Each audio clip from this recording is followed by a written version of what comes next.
Okay, I'm going to get started this morning by just welcoming everyone. Welcome to Wat Tung. Nice to see all of you guys here. Welcome to everyone online who's joining us as well. Today is our group learning program where each Sunday I get together with students and I help them to learn about the path to enlightenment through this book, Developing a Life Practice, The Path That Leads to Enlightenment. Each Sunday I go chapter by chapter in this book, helping students to be able to develop a foundation in the path to enlightenment. You can actually get this book for free from our website by going to buddhadailywisdom.com. You can download it. You can take it and go print it if you like. You can get printed versions here by just reimbursing us for our printing cost, or you can order them on Amazon if your country has access to Amazon. Today's chapter is chapter 11, which is titled Meditation, Developing Your Practice. So we start each class with a meditation, but then I usually do a talk afterwards to help you guys understand the path to enlightenment. And today's talk just happens to be about meditation. I'm going to teach you guys about the 4 different types of meditation that the Buddha taught. I'll explain to you guys what those are and why you're using them and what they actually do in order to help you get to this enlightened mental state. For those of you guys that are maybe new to the path to enlightenment, I'll just share with you just briefly what enlightenment is it's a mental state that you're attaining in this life where the mind is completely peaceful, calm, serene, and content with joy. By the time you get to enlightenment, you no longer experience any anger, sadness, frustration, irritation, annoyance, guilt, shame, fear, stress, anxiety, loneliness, boredom, shyness, resentment, jealousy. All these feelings and others are completely eliminated from the mind. You don't even have the slightest displeasure by the time you get to enlightenment. Your mind is going to be focused, concentrated, have clarity and deep memory. You'll notice that your personal and professional relationships are really blossoming because you won't have bitterness and hostility and harshness in your relationships any longer because you're not putting that out, so it won't be coming back to you. You get to the point where you've trained your mind so well that you don't even have a bad mood any longer. Your mind's always cheerful, bright, and uplifted. There's gladness and peace and calm and joy in the mind. And one of the things that you do in order to move your mind to this mental state is meditation. So I help students to learn meditation in order to help them move to this enlightened mental state. But you wouldn't be able to just meditate your way to enlightenment. You need much more than just meditation alone. So that's why I teach students through this book and through all the other classes, courses, and retreats that I share in order to help you learn all the other teachings, including meditation, that is going to help you in this journey. So if you'd like to join for meditation, the way that I start is I start with some chanting to ease us into the meditation. And if you'd like to see these chants and even chant along, we have a laminated sheet over there on the cabinet that you can see the chants that we have, that they're in the Pali language, that this is the original language of the teachings of the Buddha. And we chant this in order to ease our mind into the meditation. During the lifetime of the Buddha, he used chanting as a way to help students to commit the teachings to memory, that every 2 weeks, his students would come together in order to recite his teachings orally, because the technology to write things down didn't exist in that region of the world, so they didn't write his teachings down until after his death. They eventually were able to use the technology to be able to write down his teachings. Now, you probably don't see writing things down as technology, but 2,500 years ago, this was technology. So they would use chanting just as a way to commit the teachings to memory. And because of this, you can see that there isn't any rituals or ceremonies or worship or prayer. That's not what this is. There isn't anything mystical or magical with these chants. You're not praying to anybody and asking for any kind of change. The reason why we use chanting today is to ease the mind in the meditation and get more benefit out of the meditation itself, because you're going to start to cultivate your mindfulness or awareness of mind. You're going to be cultivating the awareness of your breath, and this is going to help you in your meditation to get more benefit out of the meditation itself. If you read these chants, you're going to see a lot of respect and gratitude and appreciation for the Buddha. And because of that, I don't think the Buddha actually created these chants himself. They were probably created by his students, either during his life or after his death. Because if you learn from a teacher how to go from the anger and the sadness and frustration and all those other discontent feelings to the peace and the joy that is the enlightened mental state, and this teacher didn't want anything or expect anything from you, you'd probably have a lot of respect and gratitude for that teacher too. A Buddha wouldn't go around and hand out chants and say, here, chant these things to me out of respect for me. This is like ego and arrogance. A Buddha has eliminated that. An enlightened being has eliminated their arrogance and putting themselves above people or below people. So I suspect that these weren't even created by the Buddha, but I chant them because it helps to get more benefit out of the meditation itself. So if you'd like to chant along, you're more than welcome to. Once we do the chanting, I'm going to be providing some guidance during the meditation. I'm going to be essentially guiding you and instructing you in the meditation while we're actually meditating. But then there's going to be a period of time where it's just quiet and we're just all meditating together. Everybody here at the temple and anyone who's joining us online, we're just all going to be meditating at the same time. There'll be a period of time where it's quiet, but it's not going to be completely quiet. It's not possible to have permanent quietness. So as long as your mind isn't craving permanent quiet, then when you hear a sound like a car going by or a bird chirping or maybe a dog barking or something like this, you won't be frustrated or agitated or annoyed. But if you crave permanent silence and you hear a sound, you're going to be frustrated, you're going to be agitated. So you can let that go and just understand that you will hear sounds occasionally when you're meditating. You're never going to be in an environment where it's completely quiet. So you'll just need to get comfortable with this impermanence, that things are going to be changing in the world around you. After that period of time where it's quiet and we're meditating, then we're going to come out of that with some more chanting. And that's where I'll start today's class to be able to help you guys understand all about meditation and the 4 types of meditation that the Buddha taught and why you're meditating in this way and what you're actually accomplishing in terms of your meditation. Then in terms of your body positioning, there's 4 positions that the Buddha taught. He taught seated, lying, standing, and walking. And you would use these different positions at different times for different reasons. And you would learn these at different times for different reasons. I'm going to actually teach these to you today because it's part of our actual talk.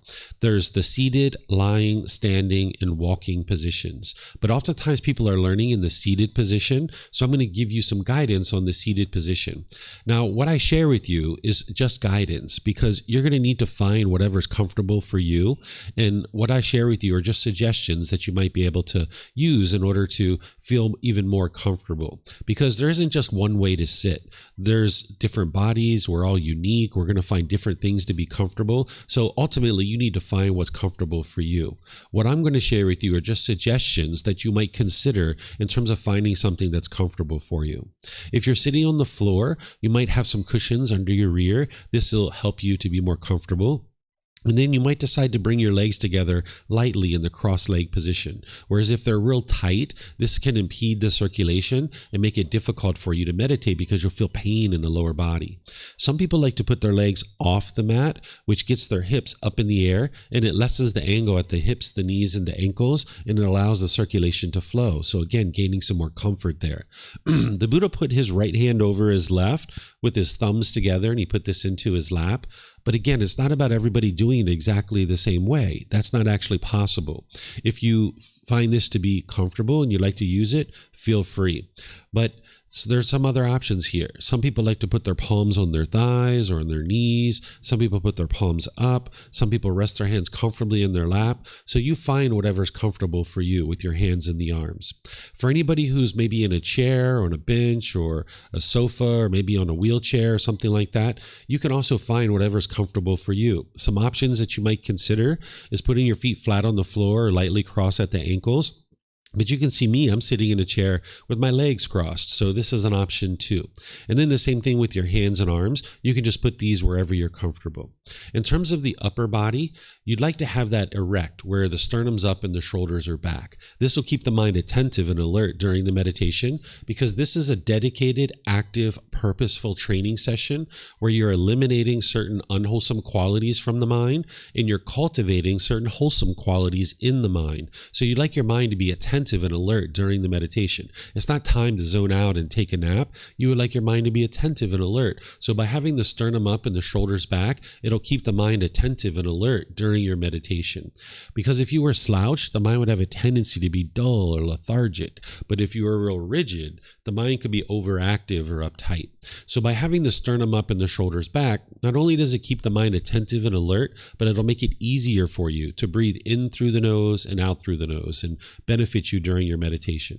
So again, I'm going to ease us into meditation with some chanting. And if you'd like to join along, you're more than welcome. And then I'm going to come back in with some guidance for you.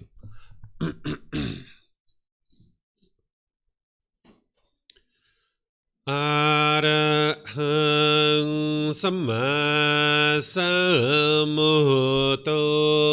Mahakawa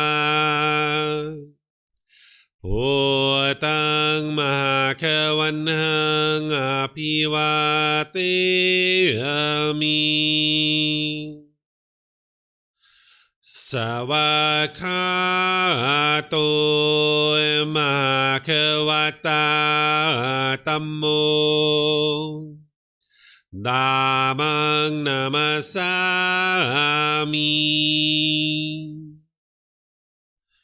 Supatipano Mahakavato Sāvaka Saṅkho Saṅghang Namami Namo Tassa Bhagavato Arahato Samma Sambuddhassa Namo Tassa Bhagavato Arahato Samma Sambuddhassa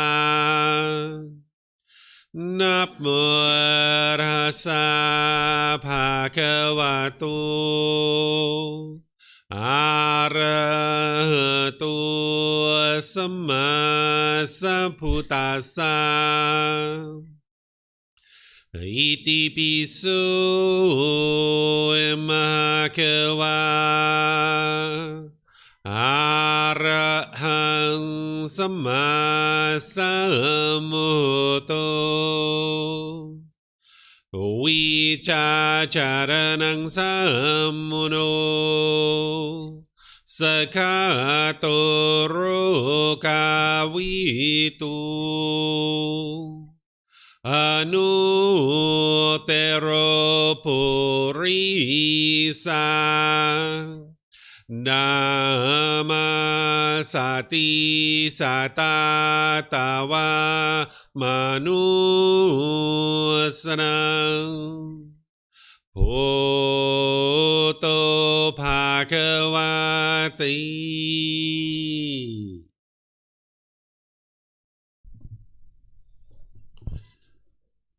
Okay, with the lower body and hands and arms comfortable,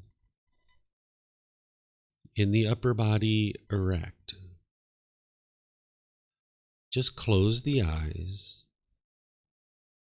and start breathing in through the nose and out through the nose. Here you're just looking to establish the breath, a nice, natural, steady, consistent breath. Not forced or controlled, just a gradual inhale through the nose, experiencing the full breath.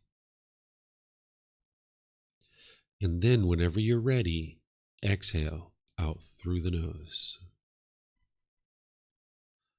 Breathing in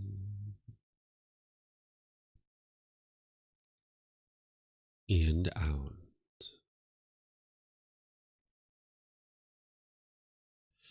Breathing in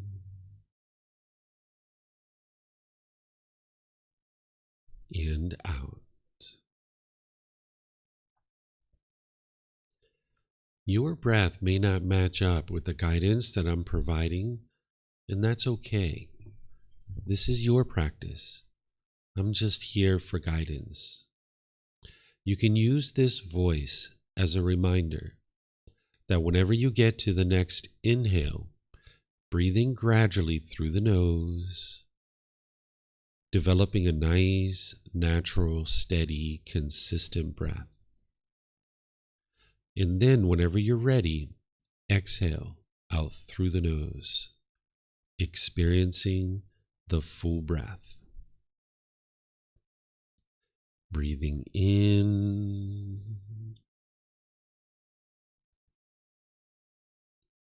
and out. Breathing in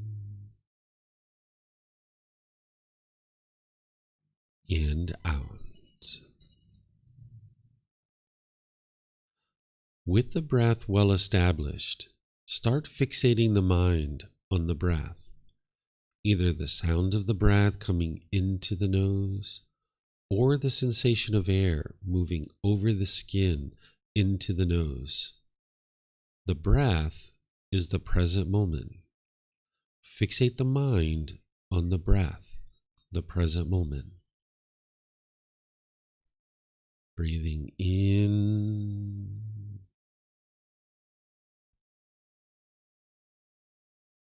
and out. Breathing in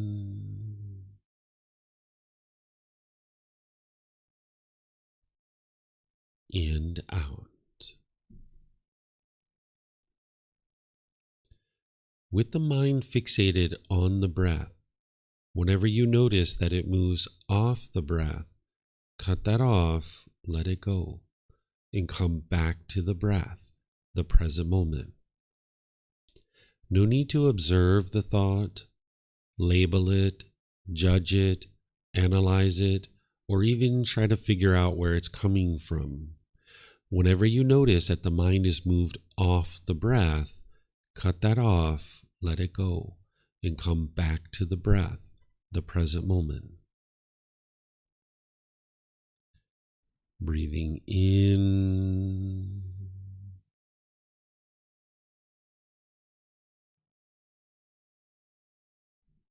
and out. Breathing in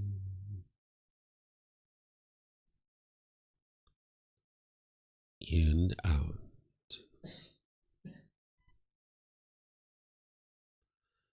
I'm going to be quiet now and let you do this work of focusing on the breath, cutting off and letting go anytime the mind moves off the breath.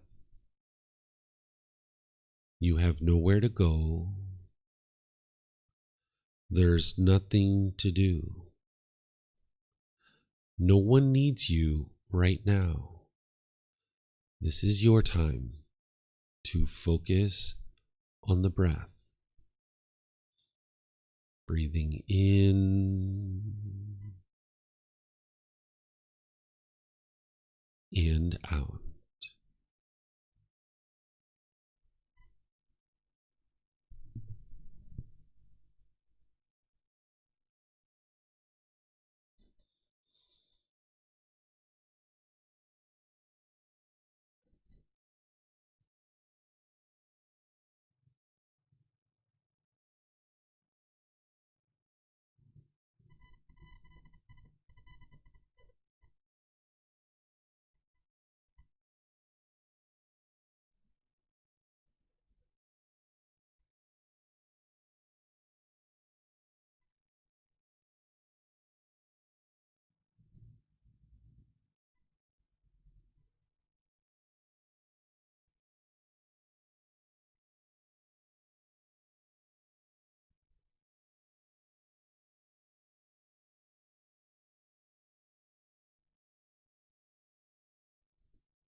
อ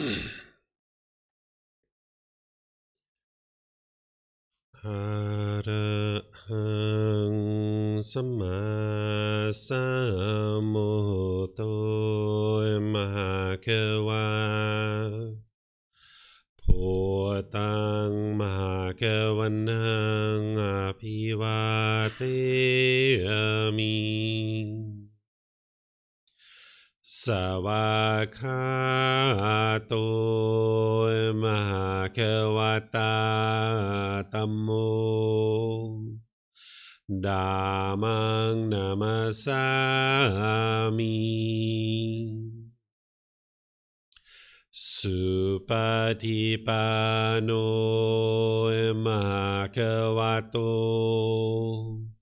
สาวกสังโฆสังฆังนามามินะโมตัสสะภะคะวะโตอะระหะโตสัมมาสัมพุทธัสสะนะโมตัสสะภะคะวะโตอะระหะโตสัมมาสัมพุทธัสสะนะโมตัสสะภะคะวะโตอะระหะโตสัมมาสัมพุทธัสสะอิติปิโสมหาเขวาอะระหังสัมมาสัมพุทโธวิชาจารนังสัมมุโนสกขาโตโรกาวิตุอนุเตโรปุริสาดัมมาสติสัตตาตาวามนุสนังโอโตภาควาติ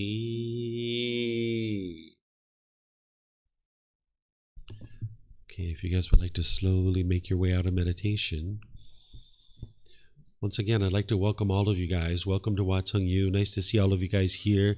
Welcome to everyone online as well who's joining us. For those of you guys that maybe it's your first time here to the temple, I'll just share a few things with you to help you understand a little bit about the space and how you guys can get even more comfortable.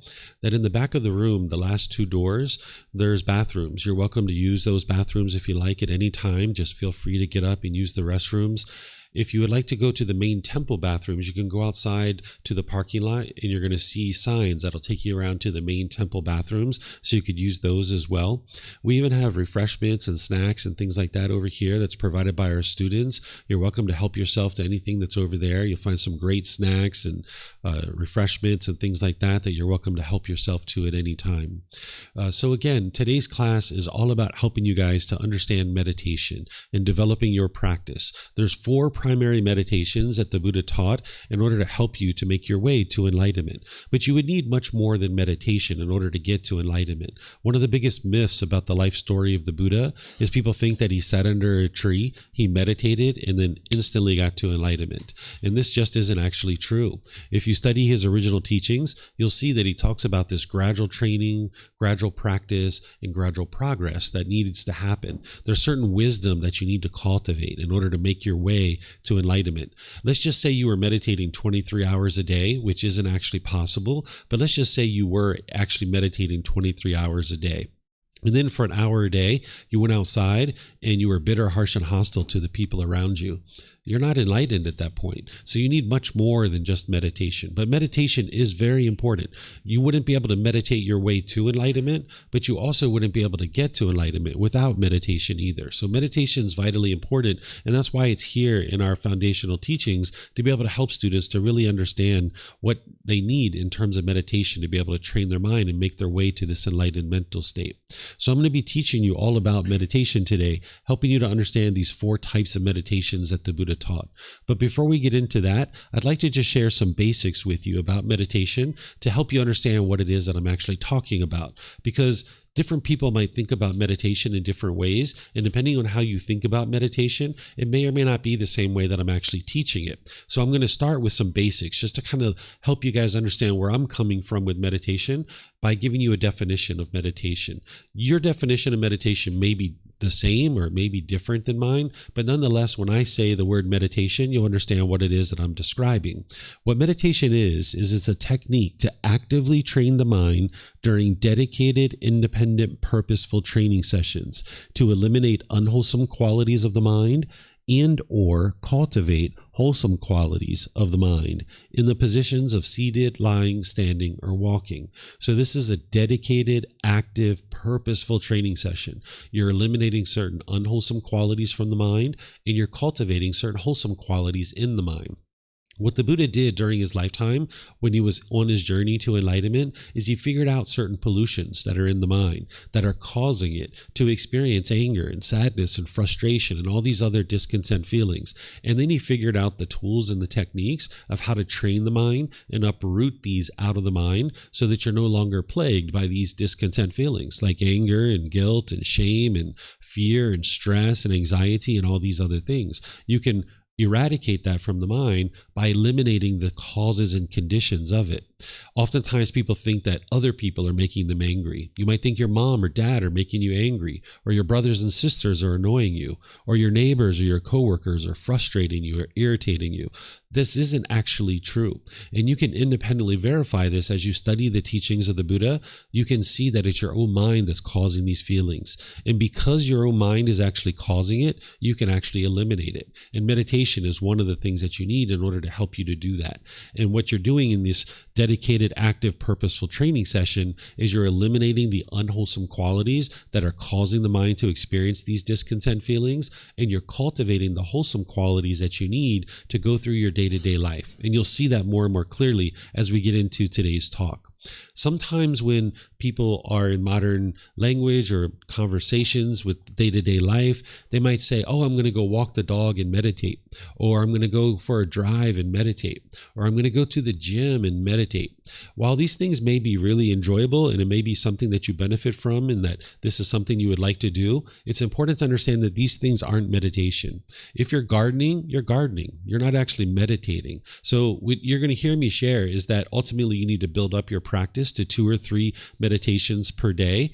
So if you actually went out and walked the dog for 2 or 3 times a day and you thought you were actually making your way to enlightenment and that's meditation, you wouldn't actually be able to make it to meditation that way, right? So you need to be able to be sure you understand what meditation is, but it's also important to understand what meditation isn't. Meditation isn't going to the gym or jogging or walking or going to do gardening or going for a drive. Again, these things might be very helpful for you and you might enjoy these activities, and feel free, do whatever you like to do. It's your life. Do whatever you'd like to do, but just be sure you don't consider that to be meditation, because you're going to need this dedicated, active, purposeful training session to eliminate certain unwholesome qualities from your mind and cultivate certain wholesome qualities. And the Buddha taught this in the seated, lying, standing, and walking positions, because your body can't permanently be in the same position. You're going to need these different positions for different reasons. You're going to need a meditation teacher. Sometimes people think that because of our self-service environment where you can go to YouTube and learn how to bake a cake, or you can go to YouTube and learn how to iron your clothes, or whatever it is that you would like to learn how to do, people sometimes think that you can just go to YouTube or read a book and learn how to get to enlightenment. This isn't actually true. You're going to need a teacher. You're going to need guides.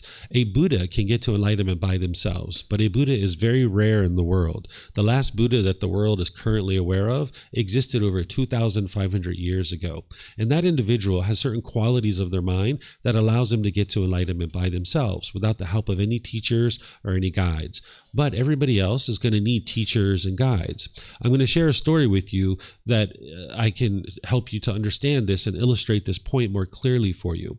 There was an individual one time that contacted me several years ago that had been trying to get to enlightenment by themselves, by watching YouTube videos, by reading books, things like this. This person was a practicing physician. They were a doctor in their country.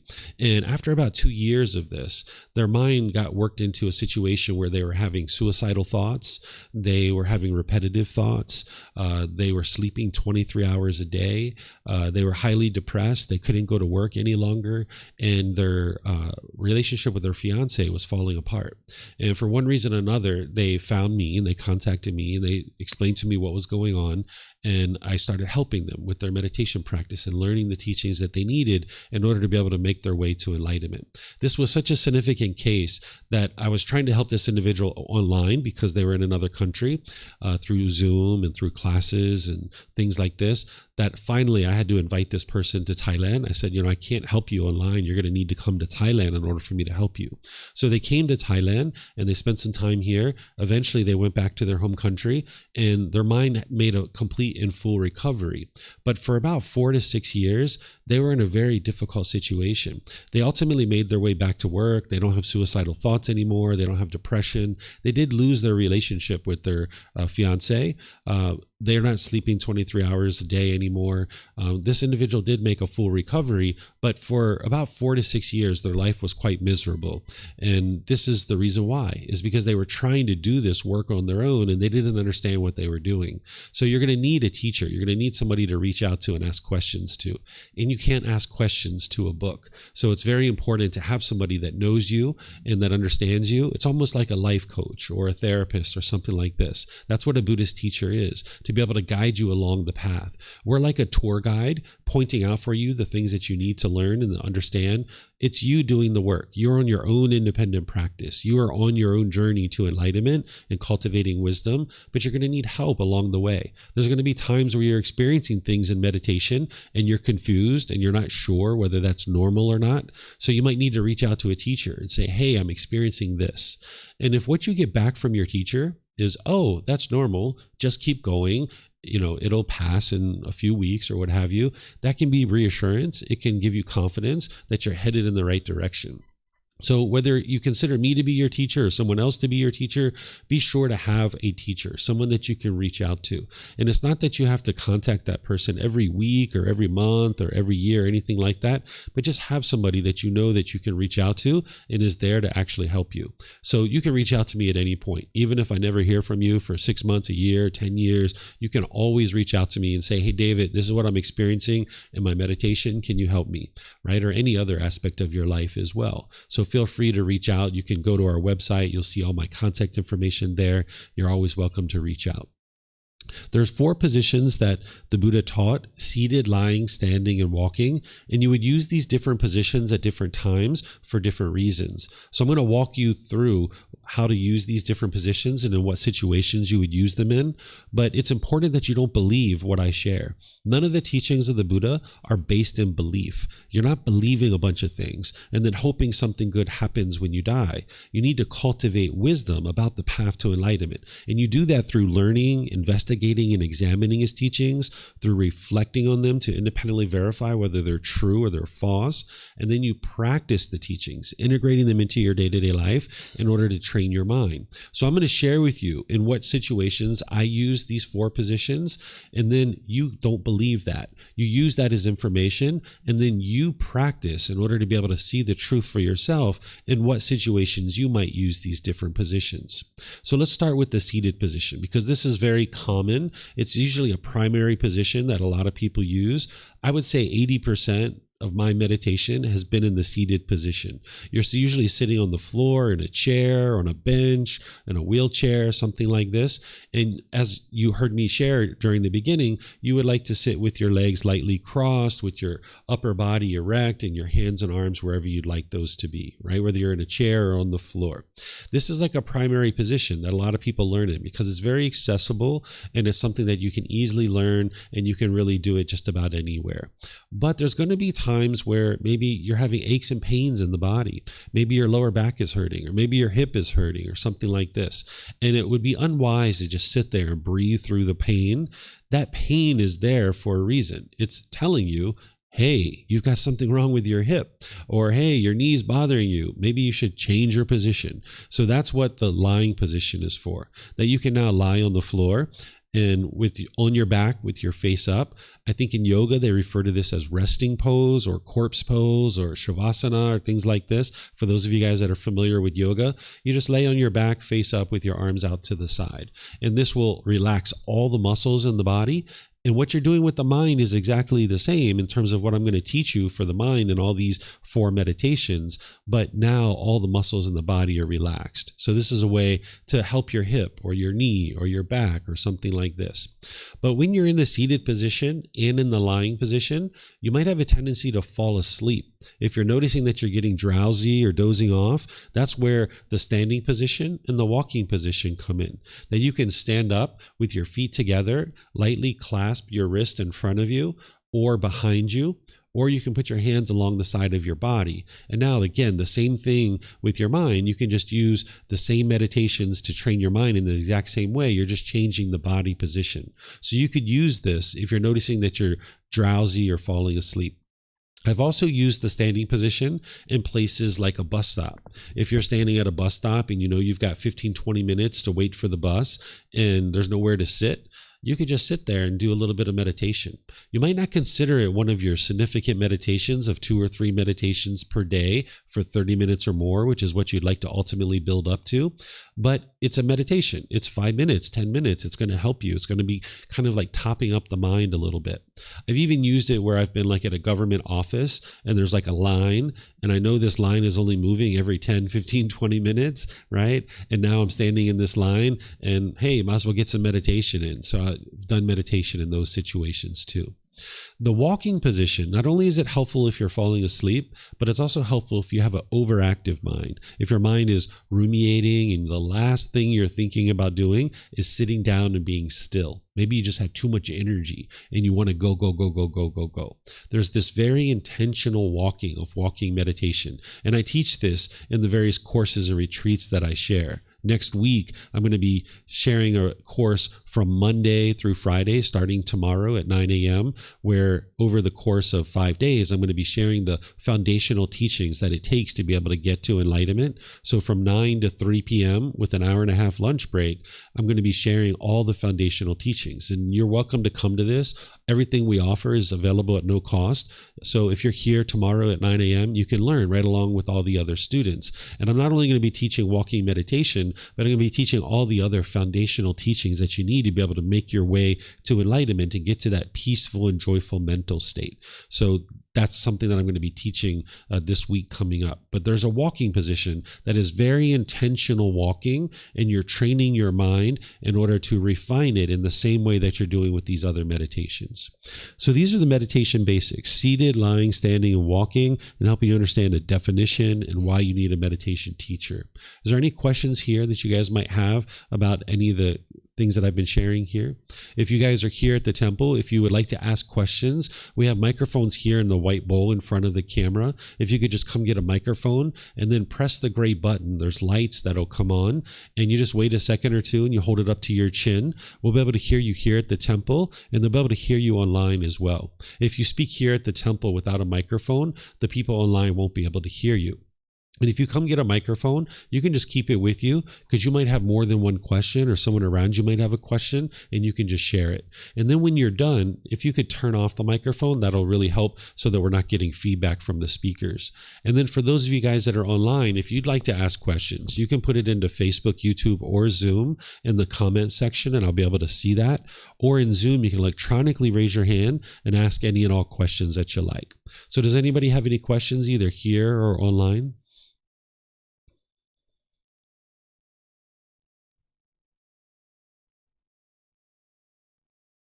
Okay, let me see if we have any questions online. I don't see anything here. Okay, so what I'm going to do is continue on, helping you guys to understand how to start and conduct a meditation session. So the first thing to understand in terms of conducting a meditation session is that the mind is the boss and the body is the employee. The reason why this is important for you to understand is that you have to go through the employee in order to get through the boss, because you can't just go straight to the boss and train the mind. You have to go through the employees. So if the employees are really luxurious and, doing things like that, they're not going to take you to go see the boss. But if the employees are very painful and you're being bitter, harsh, and hostile to the employees, they're not going to take you to go see the boss. So you like to be in the middle where the body is comfortable, because if the body is too luxurious, you're going to have a tendency to fall asleep and not be really attentive to the mind. But if the body is painful and you're experiencing pain during meditation, all you're going to be experiencing is pain, pain, pain, pain, pain, and you're not going to be able to train the mind. So you'd like the body to be in the middle where it's comfortable. And now with the body comfortable, it'll take you to go see the boss so that you can now train the actual mind. So the mind is the boss and the body is the employee. Some of the words from the Buddha on meditation, whenever he's teaching meditation, and you can see it in his own words within this book series that we have, because we have the original words of the Buddha that you can see what he actually taught on topics like meditation, is that he says, set up mindfulness in front of you. This is what he says when he instructs meditation. When he's getting his students ready for meditation, he will say, set up mindfulness in front of you. What mindfulness is awareness of mind. And setting this up in front of you means to bring some awareness of mind before you start meditating. That you don't just plop down into meditation and start meditating, because you're not going to get the same level of benefit as if you kind of prepare the mind and prep the mind. So you might come in, you might take off your shoes, you might use the bathroom, you might go to wherever you're going to meditate, kind of get a little bit of stretching in, just kind of like preparing the body, and then you start bringing some awareness to the mind. And this is one of the reasons why I chant going into meditation, because it brings some awareness to the mind. It sets up mindfulness in front of you. It helps you to ease into the meditation and get more benefit out of the meditation itself. So if it's not chanting that you do something to bring some awareness of mind before you start meditating, that you're not just plopping down into meditation.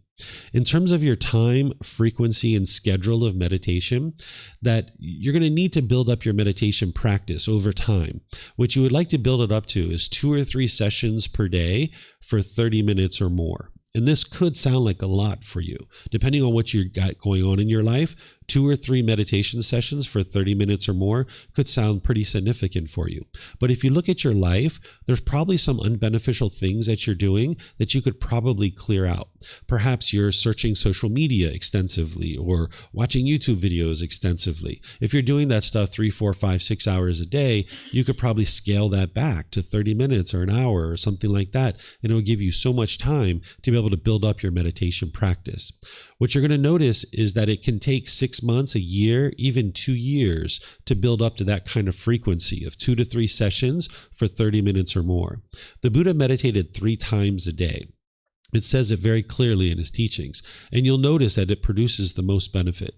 If you're meditating just once a day, you're not going to get to enlightenment. You need at least 2 per day in order to get to enlightenment. And you're going to need to gradually build up to the 30 minutes of meditation.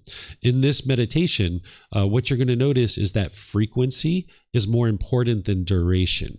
That if you have an option of 1 meditation for 30 minutes or 2 for 15, go for the 2 for 15. This is going to be much more beneficial for you than the 1 meditation, because you're kind of hitting the mind 2 different times during your day and you're really fine-tuning it during that period of time.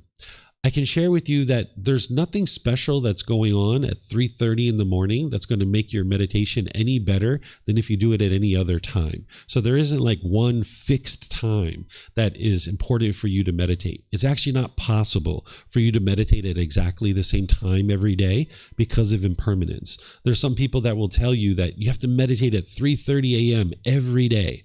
Well, like I said, there's nothing special going on at 3:30 a.m. that's going to make your meditation any better or any worse than if you did it at 8 a.m. or 9 a.m. or 10 a.m.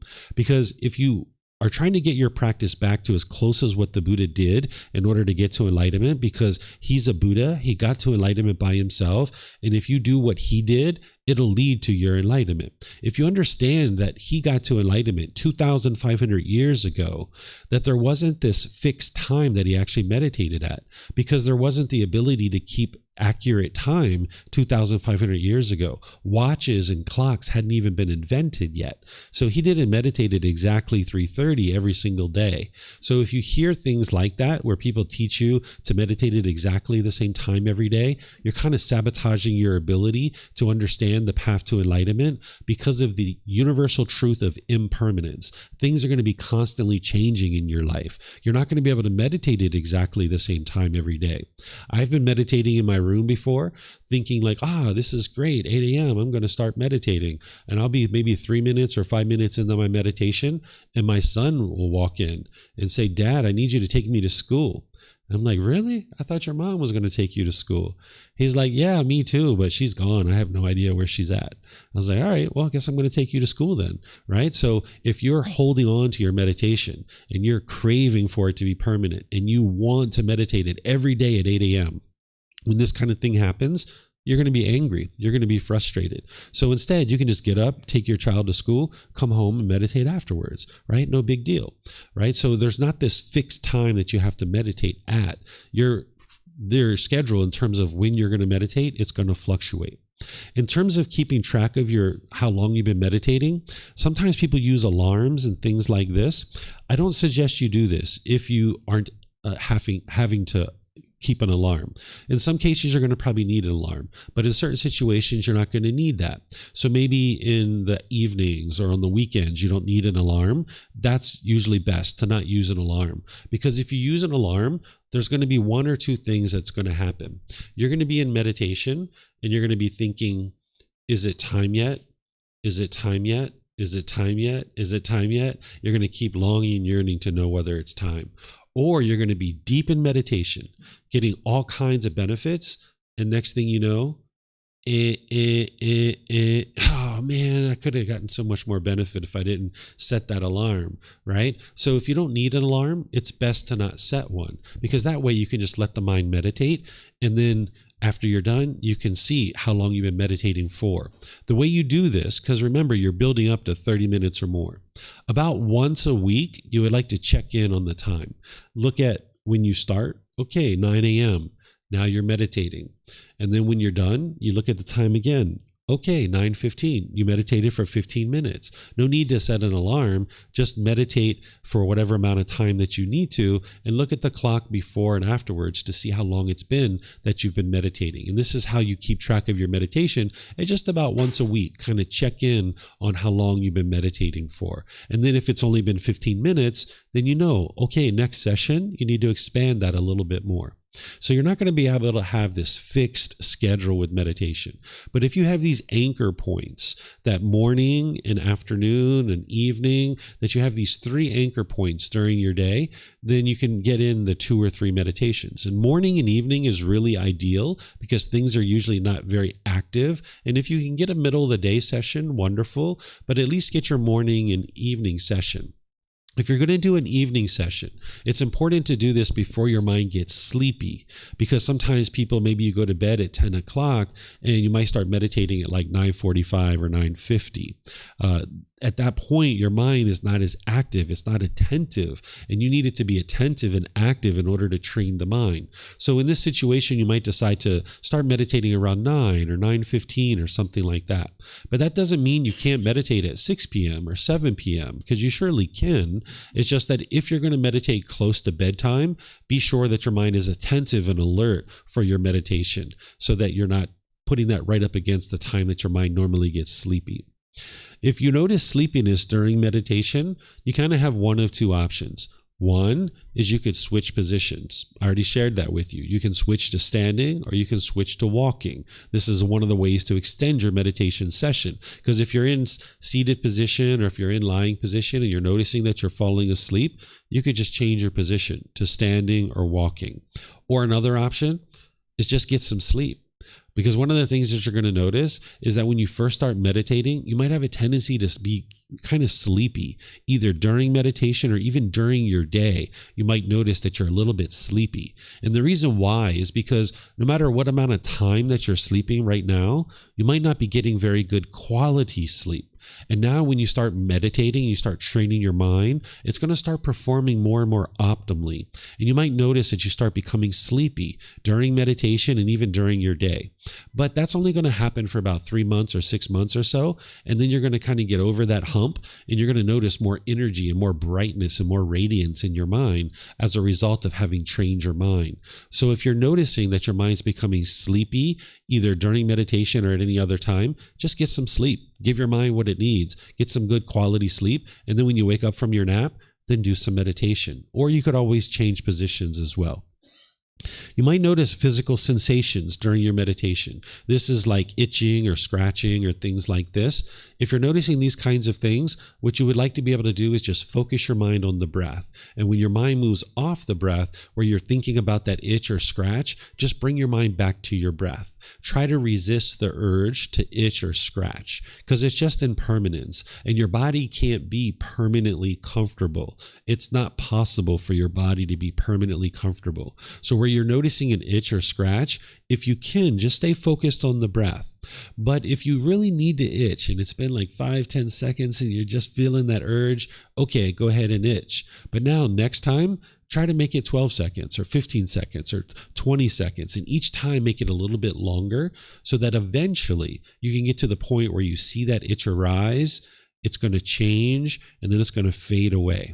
That itch is not permanent. Eventually, it's going to fade away. So see if you can resist that urge by training your mind to be comfortable with this impermanent nature of the body, that it's not going to be permanently comfortable. You might notice visual stimulation during your meditation. What I mean by this is you might see colors like white or green or purple or things like this. If you have this kind of experience, other people have had this kind of experience, they will sometimes contact me and they will say, David, I saw green in my meditation. Does that mean I'm going to get rich? What does that mean? Or I saw purple. Does that mean my boyfriend or my girlfriend's going to come back to me? What does that mean? Right? It doesn't mean any of those things. I'm going to explain to you what this is. What you're doing during meditation is you're training the mind. The brain is one thing, and the mind is something completely different. The brain is the physical organ. The mind is non-physical. You can't touch it. You can't point to it because it's not physical. But these two things are connected. When you're training your mind, it has an effect on the brain. The physical structures of the brain are actually changing. Scientists are telling us this, researchers and doctors. They've been researching people who meditate, and with MRIs and CAT scans and things like this that didn't exist during the lifetime of the Buddha, they can see that the physical structures of the brain are actually changing, and it's beneficial to the human being for these things to occur. And when your brain is changing, this is where you're seeing different colors and different images, because the sight that you're having, the eyeball itself is just bringing in light. The sight is actually occurring inside the brain. This is why when you close your eyes, you can still see things, because sight is occurring inside the brain. So when you're training the mind and the physical structures of the brain are physically changing, it can produce white and purple and green and all these other things. These are all impermanent. You'll go through a period of time where your brain is physically changing, and once it's changed, then you won't experience these things anymore. There's no problem with seeing these things. Just understand that they're not permanent, because sometimes people get all this pleasurable feelings, or they might think they're special. Someone might think, oh, am I a special person because I saw green or I saw purple or yellow? No, that's not it. You're not a special person. It's just that the physical structures of your brain are changing. And you might even hear this occurring. There are times where you might be meditating and you hear it inside your skull. It's like you can actually hear the physical structures of the brain changing inside the skull. I used to have a lot of pressure in my skull when I would walk around in the world before training my mind. I used to have migraine headaches. I used to vomit 3 times a week sometimes. The mind was under so much stress, and I would really be debilitated. I would really have to just lay in bed. I had such migraine headaches and walking around with all this pressure in the skull. But after training your mind, you might notice that those kinds of things go away. I don't have migraine headaches anymore. I don't have pressure in my skull anymore. All that stuff has changed because the physical structures of the brain have been changed. So you might notice visual stimulation during your meditation. You might even see more vivid images, like things that have happened in the past, not just colors, but actual images, almost like a movie playing out in the mind. Just keep bringing your mind back to the breath. That's what you would like to be able to do. You might have been taught to meditate with external stimulus. What I mean by this is like music or beads or candles or things like this. Maybe a phone app or maybe certain scents in the air and things like that. If you've been taught to meditate this way, and this is what you're doing now, that's what's led you to where you are now. But in order to get to enlightenment, you're going to need to strip out these things from your meditation, because your mind can hold on to these things and cling to them and want them to be permanent. So if I'm used to meditating with music, my mind hasn't fully let go. Or if I meditate with this special candle or incense, and I can only meditate when I have this special candle or incense, that means when I'm deep into the mountains of Chiang Mai, maybe on a 3 or 5 day trek, and I'd like to meditate, I can't meditate because I don't have my special candle with me, right? Or if I'm at the park and I'm walking through the park and it's like, wow, it's so peaceful here, I'd like to meditate. Well, if you don't have your beads with you, you can't meditate, right? So you're not interested in getting your mind attached to any particular object during your meditation.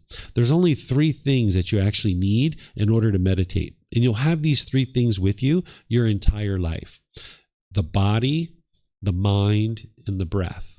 These are the only 3 things that you need to meditate: is the body, the mind, and the breath. And you'll have those 3 things with you now all the way to the end of this life. So if you can strip all of these things out of your meditation, then that means you can meditate anywhere, anytime.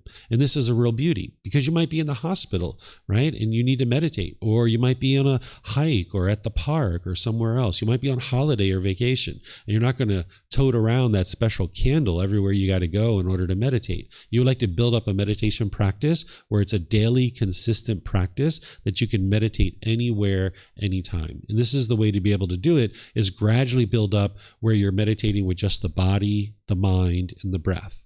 And if you're using any of those things now, like music or phone apps or beads or candles or incense or all those kinds of things, the way that you strip these kinds of things out of your practice is you do it gradually.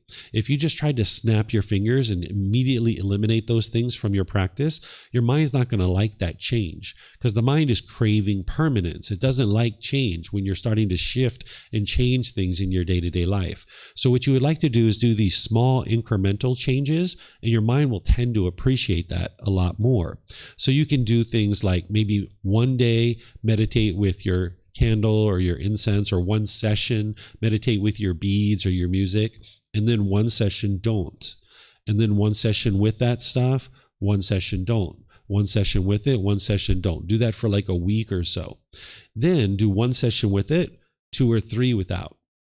One session with it, 2 or 3 without. Do that for like a week or so. Now your mind's adjusted a little bit more. Now do one session with it, 3, 4, 5, 6 without it. One session with it, 3, 4, 5, 6 without it. Do that for a week or so. And now gradually move this out of your practice. Not only can you do this with unwholesome things, not just related to your meditation practice, but say you smoke cigarettes, or say you have other cravings that the mind's holding on to. You can do it gradually like this and gradually move things out of your practice. Or also even wholesome things, like say you'd like to switch to a plant-based food supply.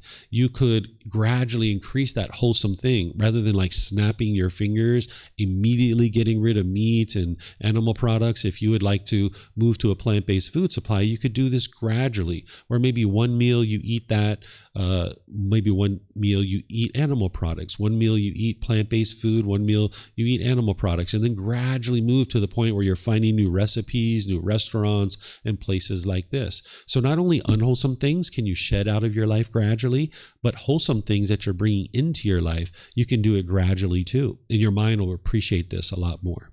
Okay, so this is starting and conducting a meditation practice. Does anybody have any questions on this here at the temple or online? No questions? Okay, let's see.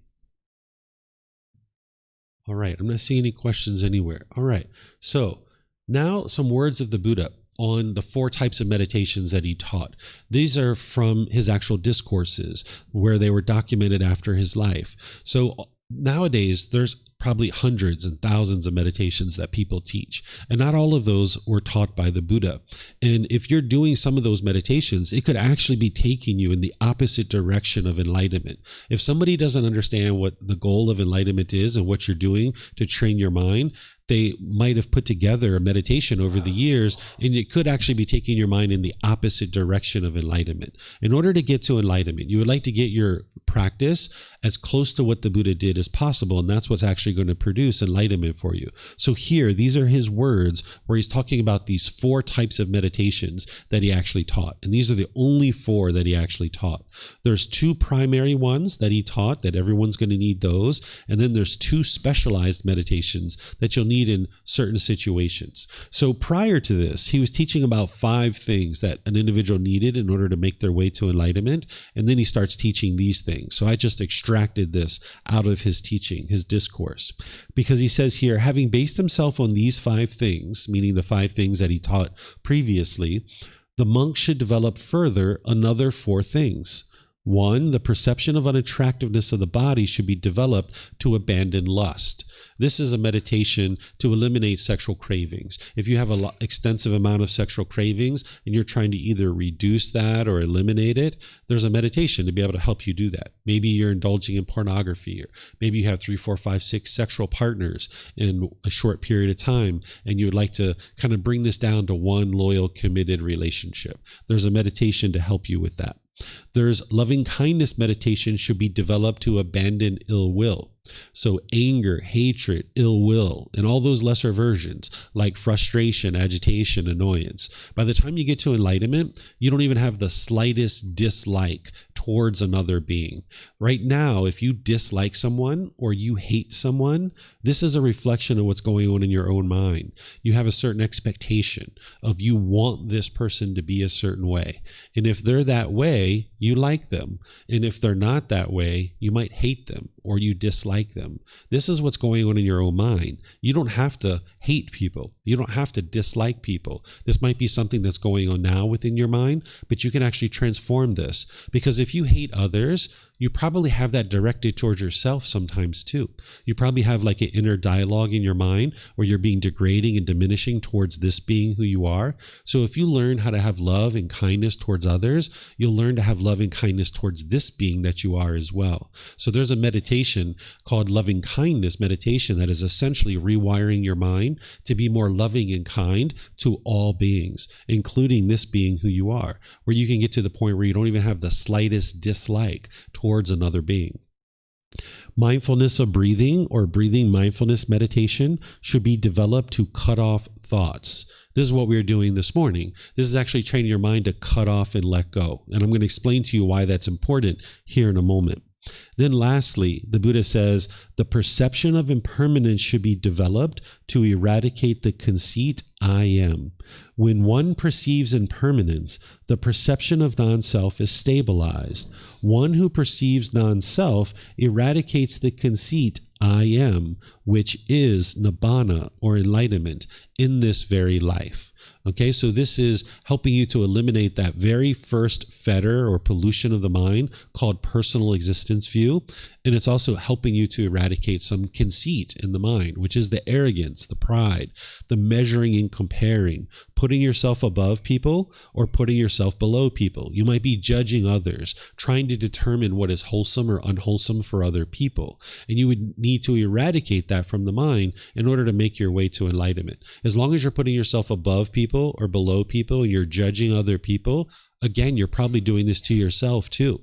You're probably looking at yourself in negative and degrading ways. So there's a meditation to help you eliminate the ego or eradicate the ego, where you're not putting yourself above and below other people and you're not being judgmental of other people. Okay, so these are the 4 meditations that the Buddha taught. And now what I share here is I've put these in order that an individual might choose to learn them and the priority of them. And now I'm sharing with you the unwholesome qualities that you're eliminating and the wholesome qualities that you're cultivating as part of these meditations. Because as I mentioned to you, meditation is a dedicated, active, purposeful session where you're eliminating certain unwholesome qualities or cultivating certain wholesome qualities. So with breathing mindfulness meditation, you're eliminating the unwholesome quality of craving, desire, attachment. This is the mind's longing, yearning, the chasing after the objects of your affection. This is what's causing all your discontent feelings. The anger, the sadness, the frustration, irritation, annoyance, guilt, shame, fear, stress, anxiety, loneliness, boredom, shyness, resentment, jealousy, all these things, even the slightest displeasure, is being caused by the mind's longing and yearning, chasing after the objects of your affection. If you get what you want, you get happy, you get excited, you get pleasant feelings. But if you don't get what you want, you get painful feelings like anger, sadness, frustration, and others. So as long as you're allowing the mind to long and yearn and base its inner feelings on its cravings, desires, attachments, if you get what you want, you'll get happy, but you can't always get what you want.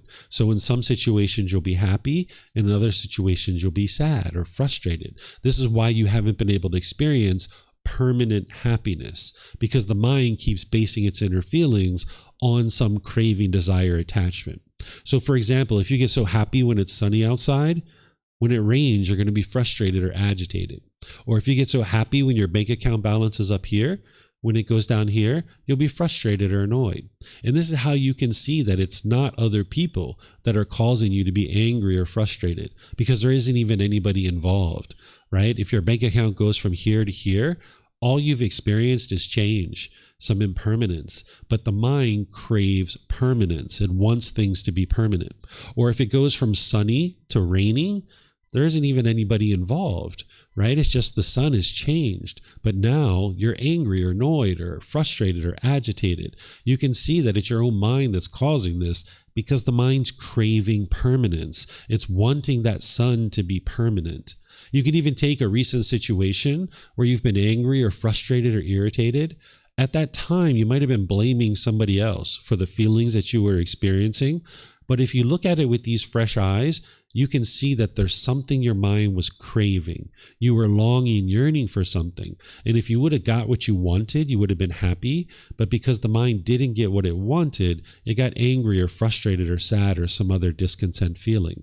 And this is the way you independently verify what I'm sharing with you, because you're not interested in believing any of these teachings. You would like to be able to see the truth for yourself. And you'll be able to see that it's your own mind that's causing these feelings, and that it's this meditation that's really targeting the cravings, desires, attachments, and training your mind to let go, let go, let go. And what you're cultivating in terms of wholesome qualities is mindfulness or awareness of mind and concentration. You're going to need that awareness of mind in your day-to-day life, because when you're noticing the anger come up, that's your mindfulness. And you'll be able to cut that off and let it go if you've been training in this meditation. The goal of this meditation isn't to eliminate your thoughts. The goal is to notice your thoughts sooner and sooner, and to cut them off and let them go easier and easier. So that now in day-to-day life, when you're noticing that the anger or the frustration or the stress or anxiety or the boredom or loneliness or guilt or shame or fear or any of these other conditioned feelings are arising, when you're noticing that with your mindfulness, you can cut it off and let it go. But if you're not training your mind this way to cultivate mindfulness or awareness of mind in concentration, and you're not training it to let go, you're not going to be able to let go.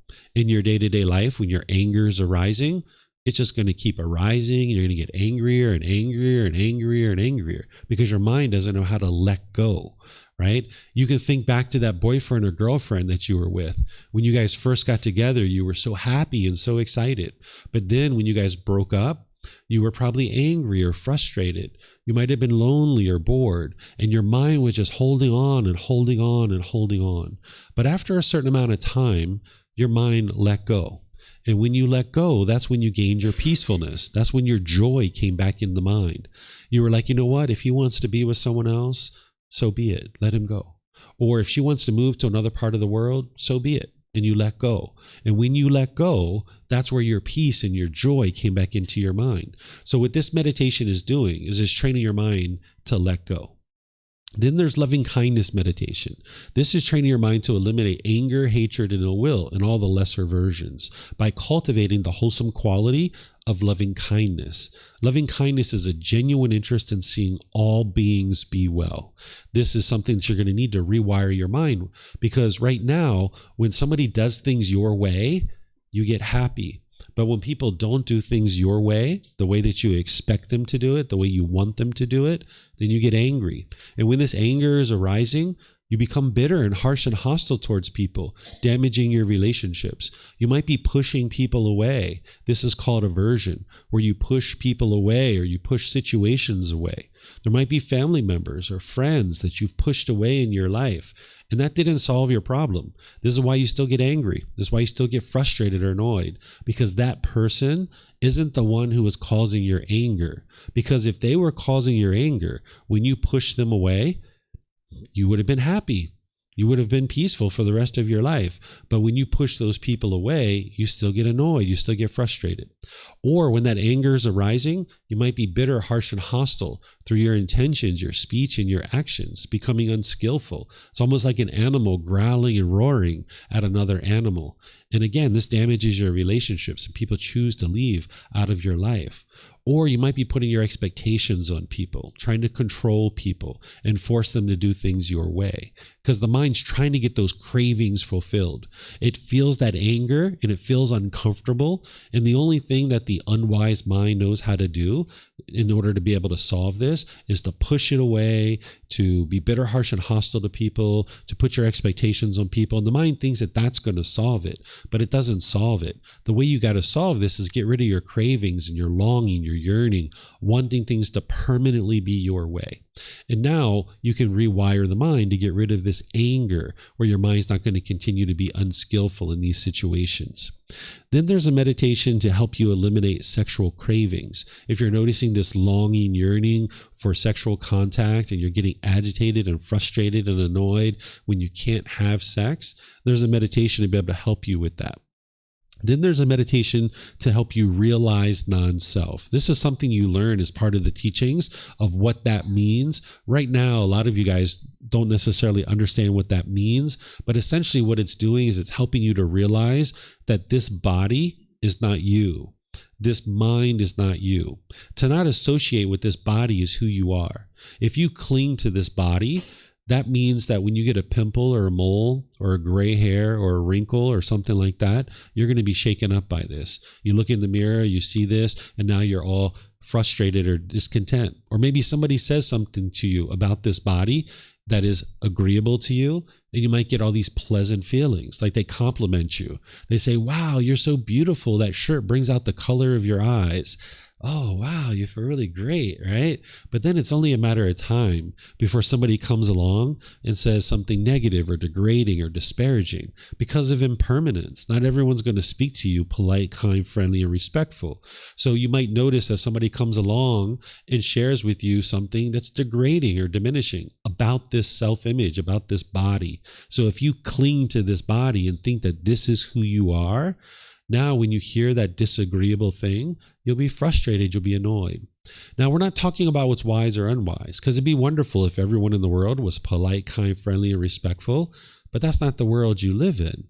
You live in an impermanent world where some people are polite, kind, friendly, and respectful, but other people are not. Right? So if you try to control other people and get them to do things your way, you can't train 8 billion people to interact with you in the way that you want to be interacted with. But you can train your mind to not be affected by what other people say or what other people do. So there's this meditation to help you eradicate this holding on to the body and holding on to the mind, part of your self-identity, and getting to the point where no matter what people say, you can maintain your peace and your joy. You might still not choose to hang out with these individuals that are being degrading and disrespectful and things like this, but you can maintain your contentedness in these situations. So these are the 4 meditations that the Buddha taught. These are describing the unwholesome qualities that you're eliminating and the wholesome qualities that you're cultivating. Now, these are some more words from the Buddha on meditation. He has this saying where he says, a pot without a stand is easy to tip over. A pot without a stand is easy to tip over. What he's talking about here is the mind is the pot. The stand is your meditation practice. What he's saying is a mind without a meditation practice is easy to become discontent. If you get frustrated, if you get angry, if you get annoyed, that's just what the unenlightened mind does. It's what the untrained mind does. But that's a pot without a stand. If you build this stand and make it wider and wider and wider by building a meditation practice, the pot's not going to tip over.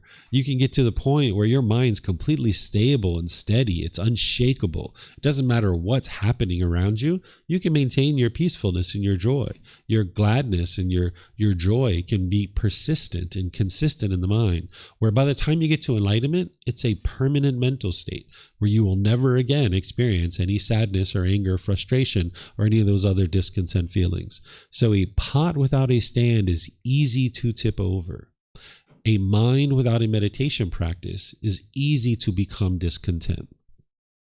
Here are some words from the Buddha about breathing mindfulness meditation and talking about the importance of it and the goal of it.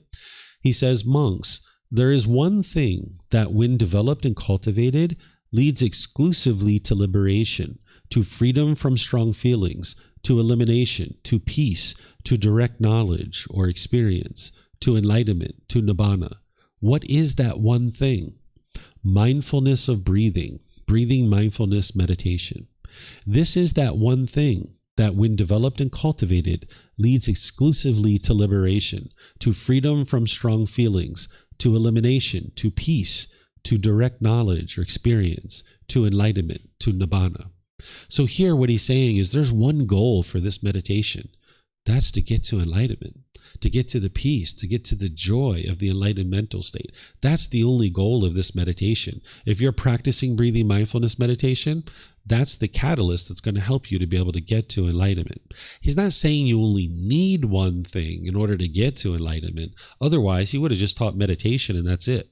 But we've got 45 volumes of books that are this thick of the teachings of the Buddha. He's teaching much more than meditation. If it was only meditation that you needed, we wouldn't have 45 volumes of books. We'd have like 3 pages, and here you go. This is how you get to enlightenment. So you need much more than meditation to get to enlightenment.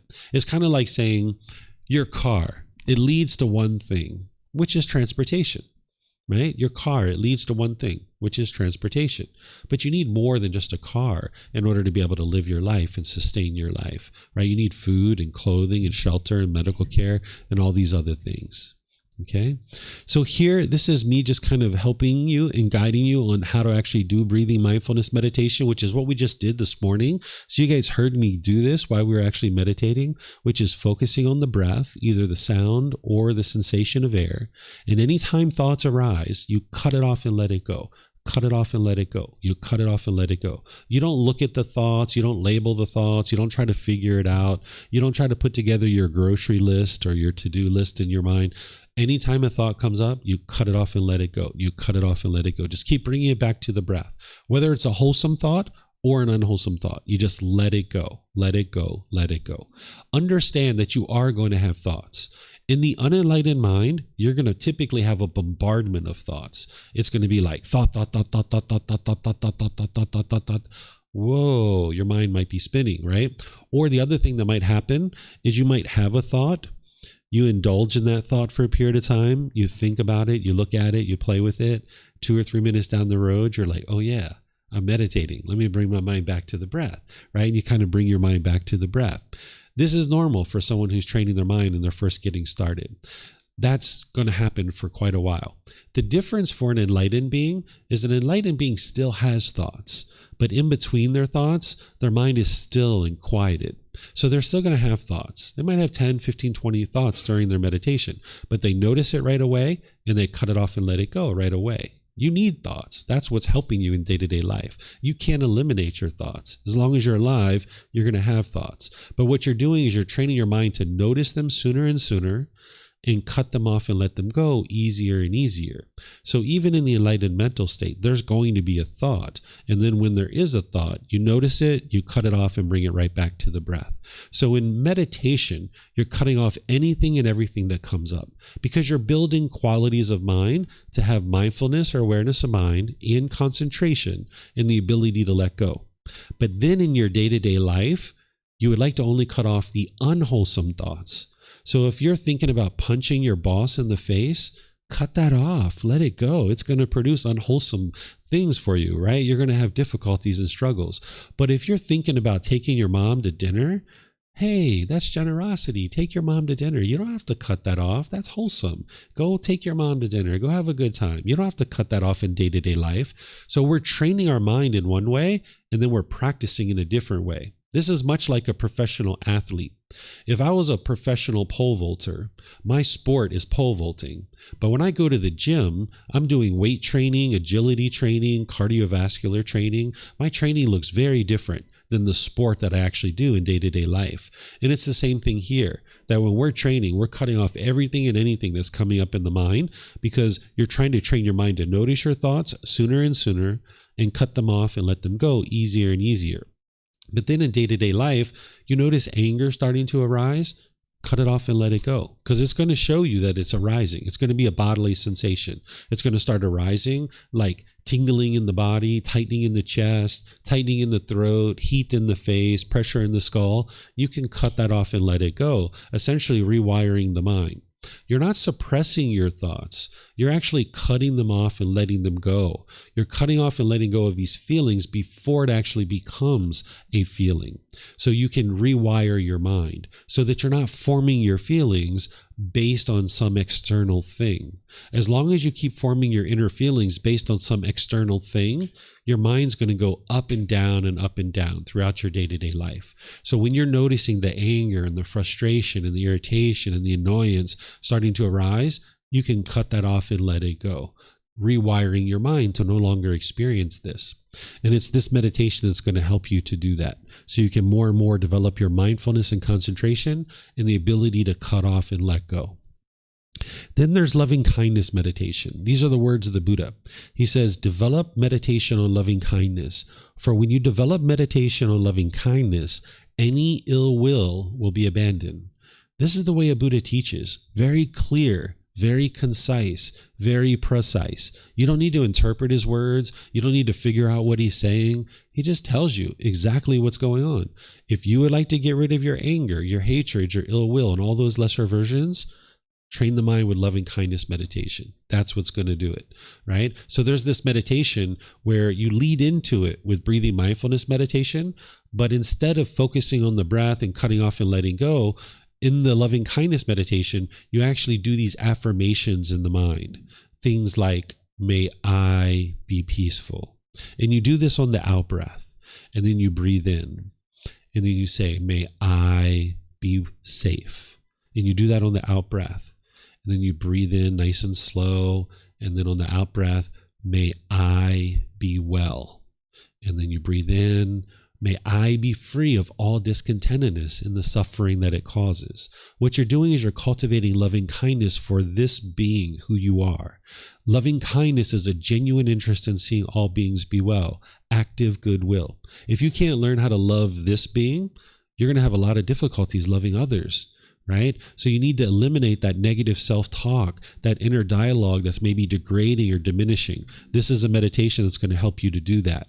So you start with I, but then you create these expansive rings that get wider and wider and wider, where you have like maybe 6 rings, right? And as many as potentially 8. And you create these rings where the first ring or 2 are individuals that you currently have loving kindness for, where you have a genuine interest in seeing them be well. Maybe it's mom or dad or brothers or sisters or people like this, and you kind of bubble up your loving kindness. Then you go through a ring or 2 of people that you're more neutral about, maybe like neighbors or coworkers. You don't exactly hate them, but you don't exactly love them either. You're kind of more neutral about them. You would like to kind of bring some loving kindness into your mind so that now you can practice loving kindness in your day-to-day life. But then ultimately, you like to get to a ring or 2 of people that you do have anger towards. You hate them, right? Or maybe you're frustrated or irritated. This could be people long in your past or in your current life. Maybe it's an ex-boyfriend or girlfriend. Maybe it's an ex-boss or coworker or something like that. Sometimes what we think is by holding on to our anger, we're getting back at that person. You're not getting back at that person. This is like holding on to a hot coal and trying to burn somebody else. The only person that's getting burnt is you. So if you hold on to that anger, it's just causing your mind difficulties and struggles. So this meditation is going to uproot that and get it out of your mind.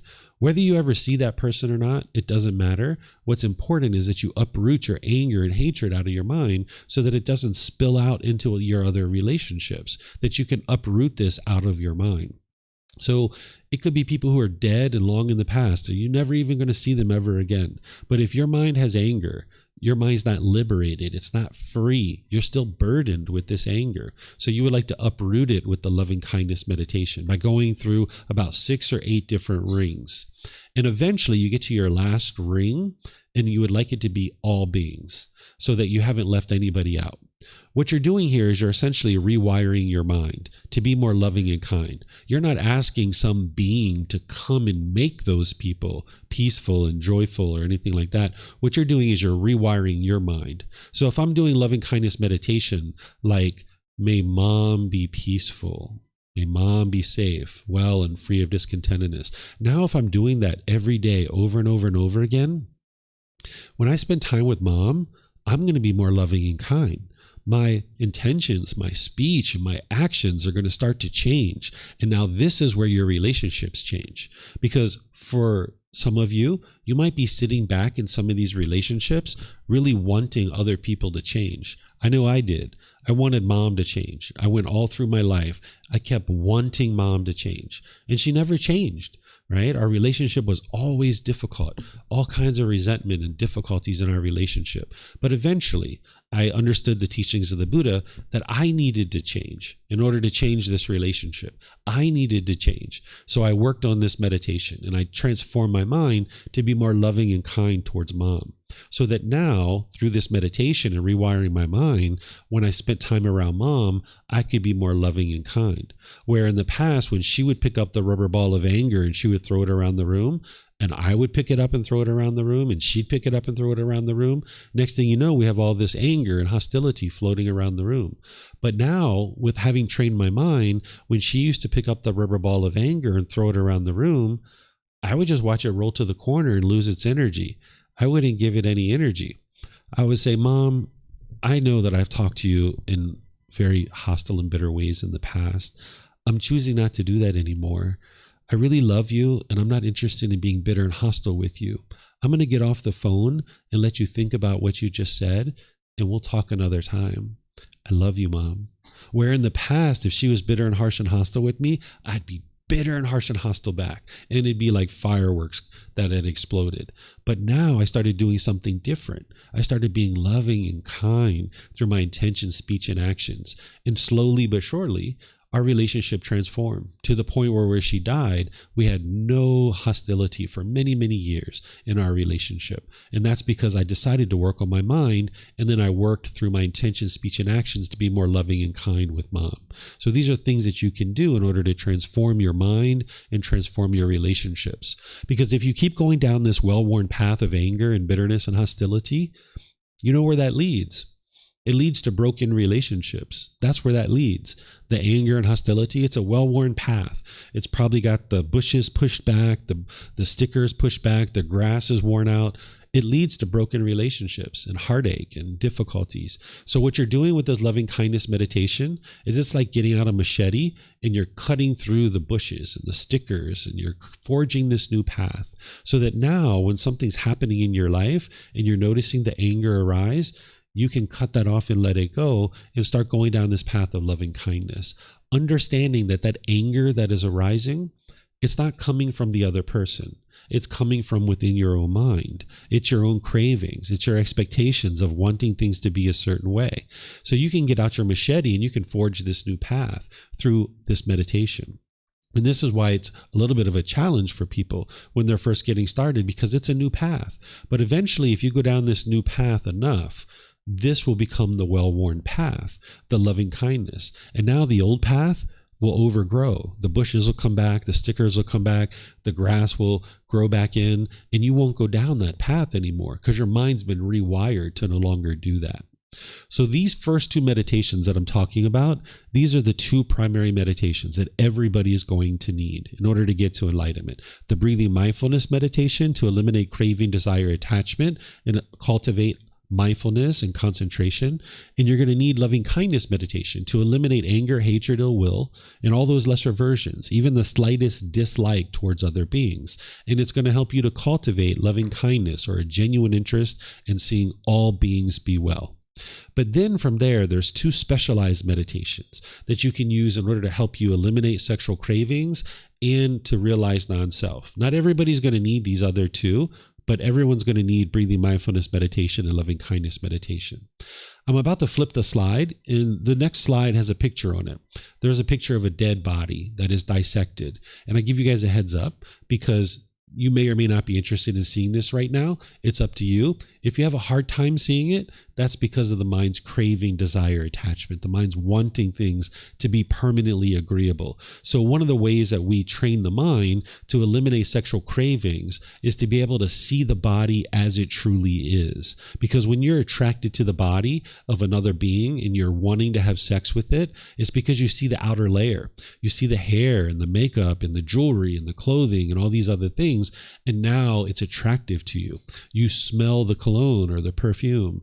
But if you train the mind to be able to see the body as it truly is, which is what this picture shows, then your sexual cravings can be reduced. So there's a meditation where you essentially get pictures like this and you stare at them and you train the mind to develop the understanding that the body is not attractive. And now this will help reduce your sexual cravings. It's not like you do it one time and you're never going to be interested in having sex again. That's not what it's like. But gradually, slowly but surely, you can diminish your sexual cravings by staring at a picture like this and training your mind to abandon the craving to be able to have sex with something like this. Because there's pus and mucus and saliva and feces and urine and all these things. But we do a lot of things to decorate this body and make it look appealing and attractive to others. And that's why people are interested in having sex and getting those pleasant feelings. But if you imprint this kind of thing on your mind, then you'll notice that you'll have less and less interest in actually having sex. And this will bring your sexual cravings down. Then there's a meditation to realize non-self. This is a meditation to train the mind that this body is not you, this mind is not you. Here you see this phrase, I do not exist. It's not to say that there is no being in existence. It's to train your mind to understand that this body isn't who you are. Because if you identify with this body as who you are and you crave for it to be permanent, maybe when you're youthful, you feel really great. But then as you age, you're going to be frustrated or annoyed because you see that wrinkle, you see that gray hair. I remember when I had this 4x4 Jeep in my 20s, when I first got out of college, maybe I was like 23, 24, 25. I was driving down the road. I was always really thin when I was younger. I was driving down the road and I hit a bump and I felt a little fat. It was like, blah, blah. I was like, whoa, what was that? I was like all shaken up by it. It was like the first time I'd ever experienced that because I was so thin my entire life. But I was in this Jeep and I hit a bump and I was like, whoa, I was like really shaken up in this vehicle. Fortunately, I wasn't going that fast, so I didn't get in an accident or anything. You'll get really shaken up when you start noticing the changes to this body if you crave this permanent youthfulness, right? So you're going to need to get to the point where, yes, you take care of this body and you make wise decisions about this body, but you're not identifying with this body as who you are.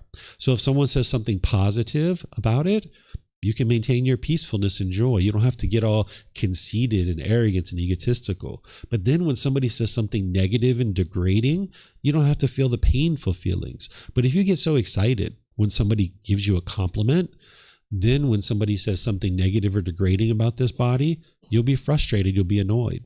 And you can't control what other people say about this body. All you can do is control your own mind. So when someone compliments you and says, wow, you're so beautiful, your hair looks so nice, I really like that new hairstyle that you've got. You might say, thank you, I appreciate your kind words or whatever you say, but don't allow your mind to get conditioned pleasant feelings. Don't get so happy and excited about that because waiting right around the corner is somebody to say something negative and degrading about this body. And now you'll be frustrated. You'll feel sad because you based your happiness on the condition of this positive, agreeable speech about this body. So now when that changes, the mind doesn't like that change. It doesn't like that impermanence. It craves permanence. So this is a meditation that I teach students in the various classes and courses and retreats, where it's very similar to the loving kindness meditation, that you do these affirmations where you say, I am not the body. I am not the body. I'm not the body. I'm not the mind. There is no self. I do not exist. I am not the body. I'm not the mind. There is no self. I do not exist.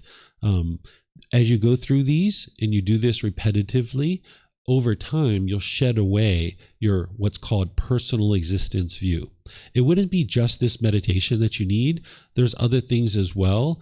And this is a pretty deep topic of talking about personal existence view and how to eliminate it. So I'm not going to go into a lot of detail about this meditation here, because when we get to chapter 16, that's where I'm going to talk about personal existence view in more detail, because you need to first understand what personal existence view is. You need to implement some various proactive training other than the meditation that's going to help you kind of strip away this personal existence view. And then there's this meditation that's going to help you as well. Okay. So again, these are the 4 meditations that the Buddha taught: the unwholesome qualities and the wholesome qualities that you're cultivating or eliminating from the mind. So do you guys have any questions on anything that I've shared here today? Anything you guys would like to ask? You have a question, Cecile? Okay.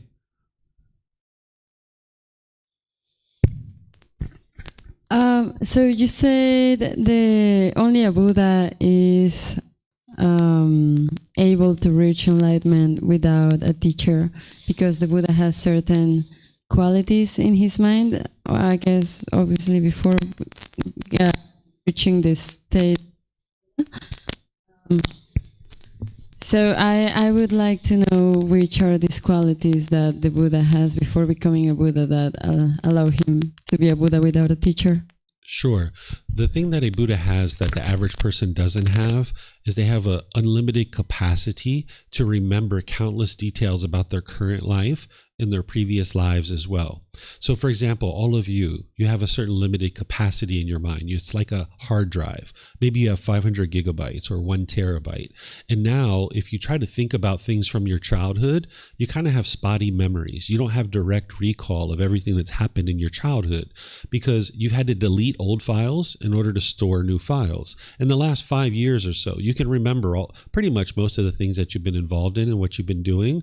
But when you go back so far to your childhood, you just have spotty memories because you've had to delete those files in order to store these new files because you have a limited capacity. But an individual who's going to become a Buddha, they have an unlimited capacity in their mind to remember countless details about their current life and their previous lives as well. And now they accumulate wisdom over multiple lifetimes to be able to put that together and actually get to enlightenment in their last life without the help of any teachers or any guides. You're welcome. Okay, we have some questions coming in here on Zoom. Let me see what this is. So, let's see here. This is from Mark. Is it a good idea to implement small amounts of meditation throughout the day? For example, 15 to 30 seconds. I don't recommend that. What you would like to do, Mark, I think it was Mark. Yeah, Mark. What you like to do, Mark, is build up to 2 or 3 meditation sessions per day for 30 minutes or more. And if that's like, 15 minutes, 20 minutes, per session, or even 5 minutes per session, that's where you would like to start. And then just gradually expand it. And then if you're doing these little 15, 20, 30-second meditations, it's not really going to be so beneficial for you. I wouldn't consider it one of your 2 or 3 sessions. But let's just say you're like in your car and you're driving down the street and somebody cuts you off, and then you get a red light and you're stuck there at the red light and you're sitting at the red light. If you need to close your eyes for a little bit and train your mind to let go, and that little 15, 30 seconds of training your mind to let go is going to help you to be able to not be angry or frustrated, do that, but don't consider it one of your meditations. Your 2 or 3 sessions per day for 30 minutes or more is what you'd like to build up to. But because you're doing that, you can do these little 15, 20, 30-second things like this to be able to help your mind to release a certain thing that's coming up, but just don't consider it one of your meditations. That's just benefiting you to be able to train your mind to let go in that situation. Okay, I'm not seeing any other questions. Oh, you have a question? Yes, ma'am. You have a question as well? Yeah.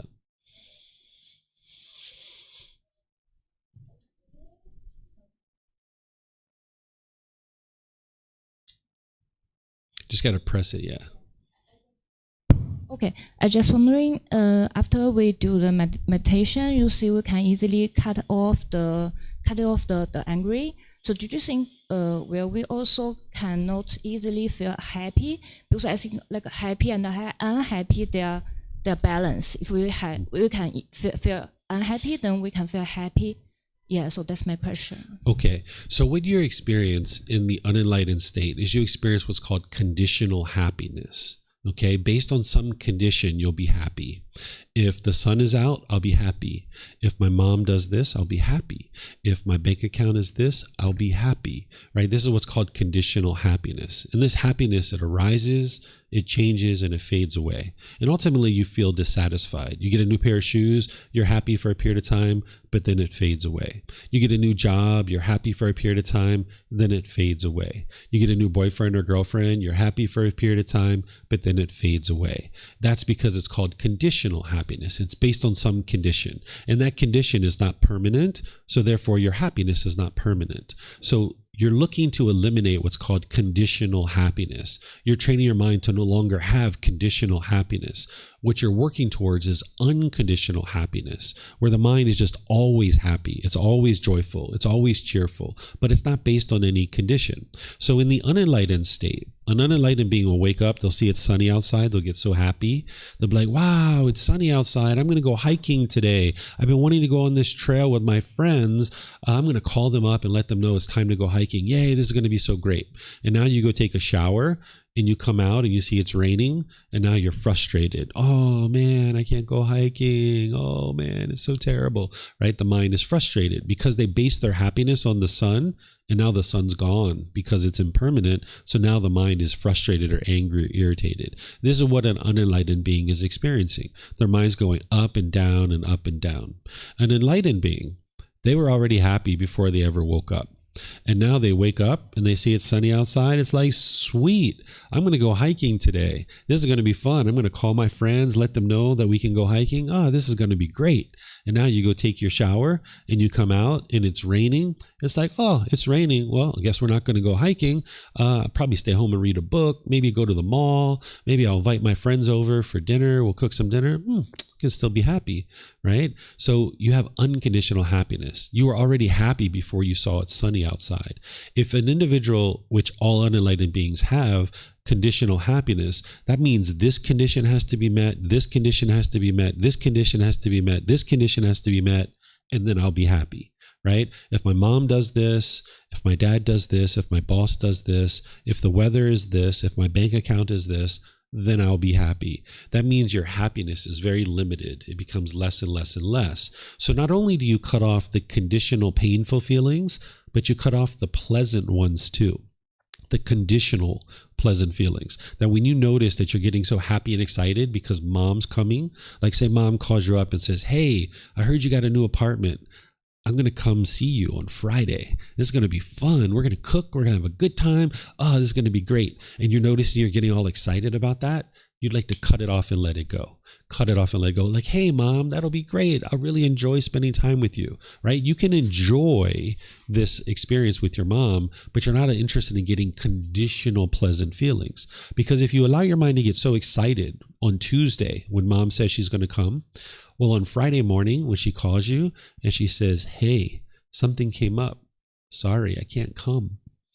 You're going to be frustrated. You're going to be annoyed. And you'll probably attribute it to mom and think that mom's the one who's making you angry. When really all that's happened is impermanence. It's just change. That's all that's happened is something's changed, right? But if you crave permanence, when you get so happy when mom's coming on Tuesday, then on Friday when she says she can't come, you'll be frustrated. But if when mom says on Tuesday that she's going to come, be like, hey, sweet mom, that'll be great. We're going to make that special dish that you like. Hey, I'll have everything here. We'll have a great time. And then when she calls you on Friday and says, hey, sorry, I can't come. Hey, no worries, mom. I understand. Things have changed. We'll see you another time. I'm going to make this dish myself. And if something changes and you'd like to come over, you're more than welcome to come over, right? So you can maintain your contentedness because you didn't get so excited on Tuesday. On Friday, when mom's plans changed, you can still be happy. You can still be joyful because, hey, I'm going to cook this food. This is going to be great. Right? So you're getting rid of the conditional experiences because that's when your mind's going up and down and up and down. You'd like to get to the point where you're just always happy. You're always peaceful. The Buddha describes it as being beyond pleasant and painful feelings. You're beyond all of that. Your mind just always happy. Thank you. You're welcome. I think the young lady next to you has a question too.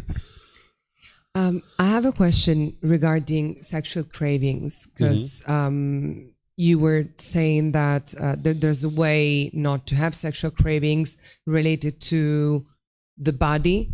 However, for some people, sexual cravings is more linked to love and affection, not necessarily. Maybe it goes through the physical act, but it's not necessarily linked to the body, the physical pleasure. It's more about feeling loved and, getting affection from a person.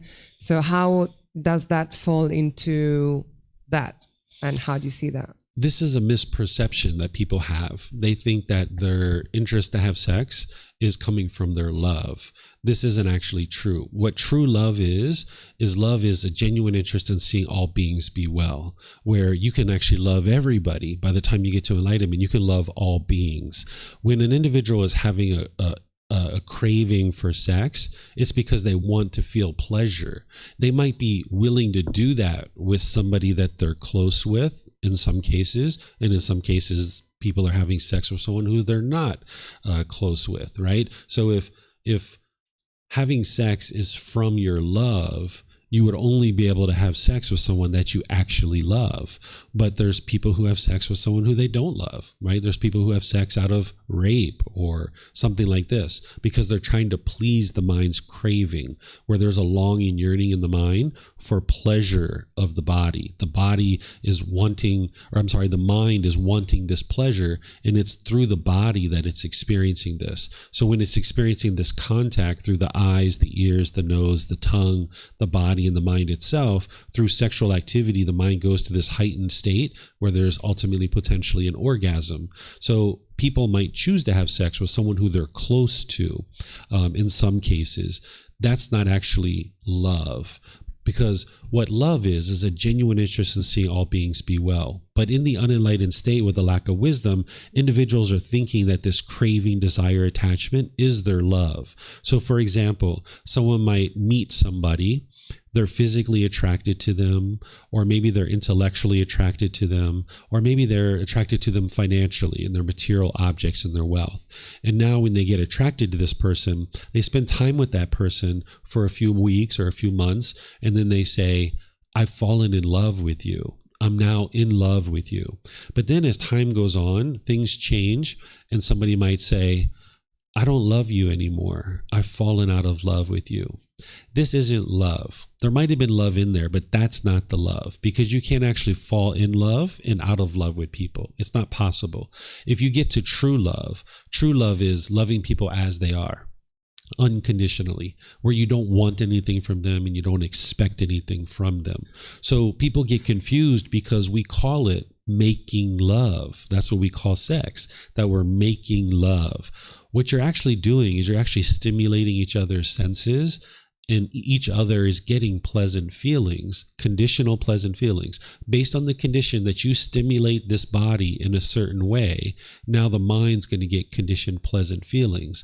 And now with those conditioned pleasant feelings, the mind is attributing those pleasant feelings to this person, that you have now caused these pleasant feelings. And now people are getting confused and thinking that's the actual love.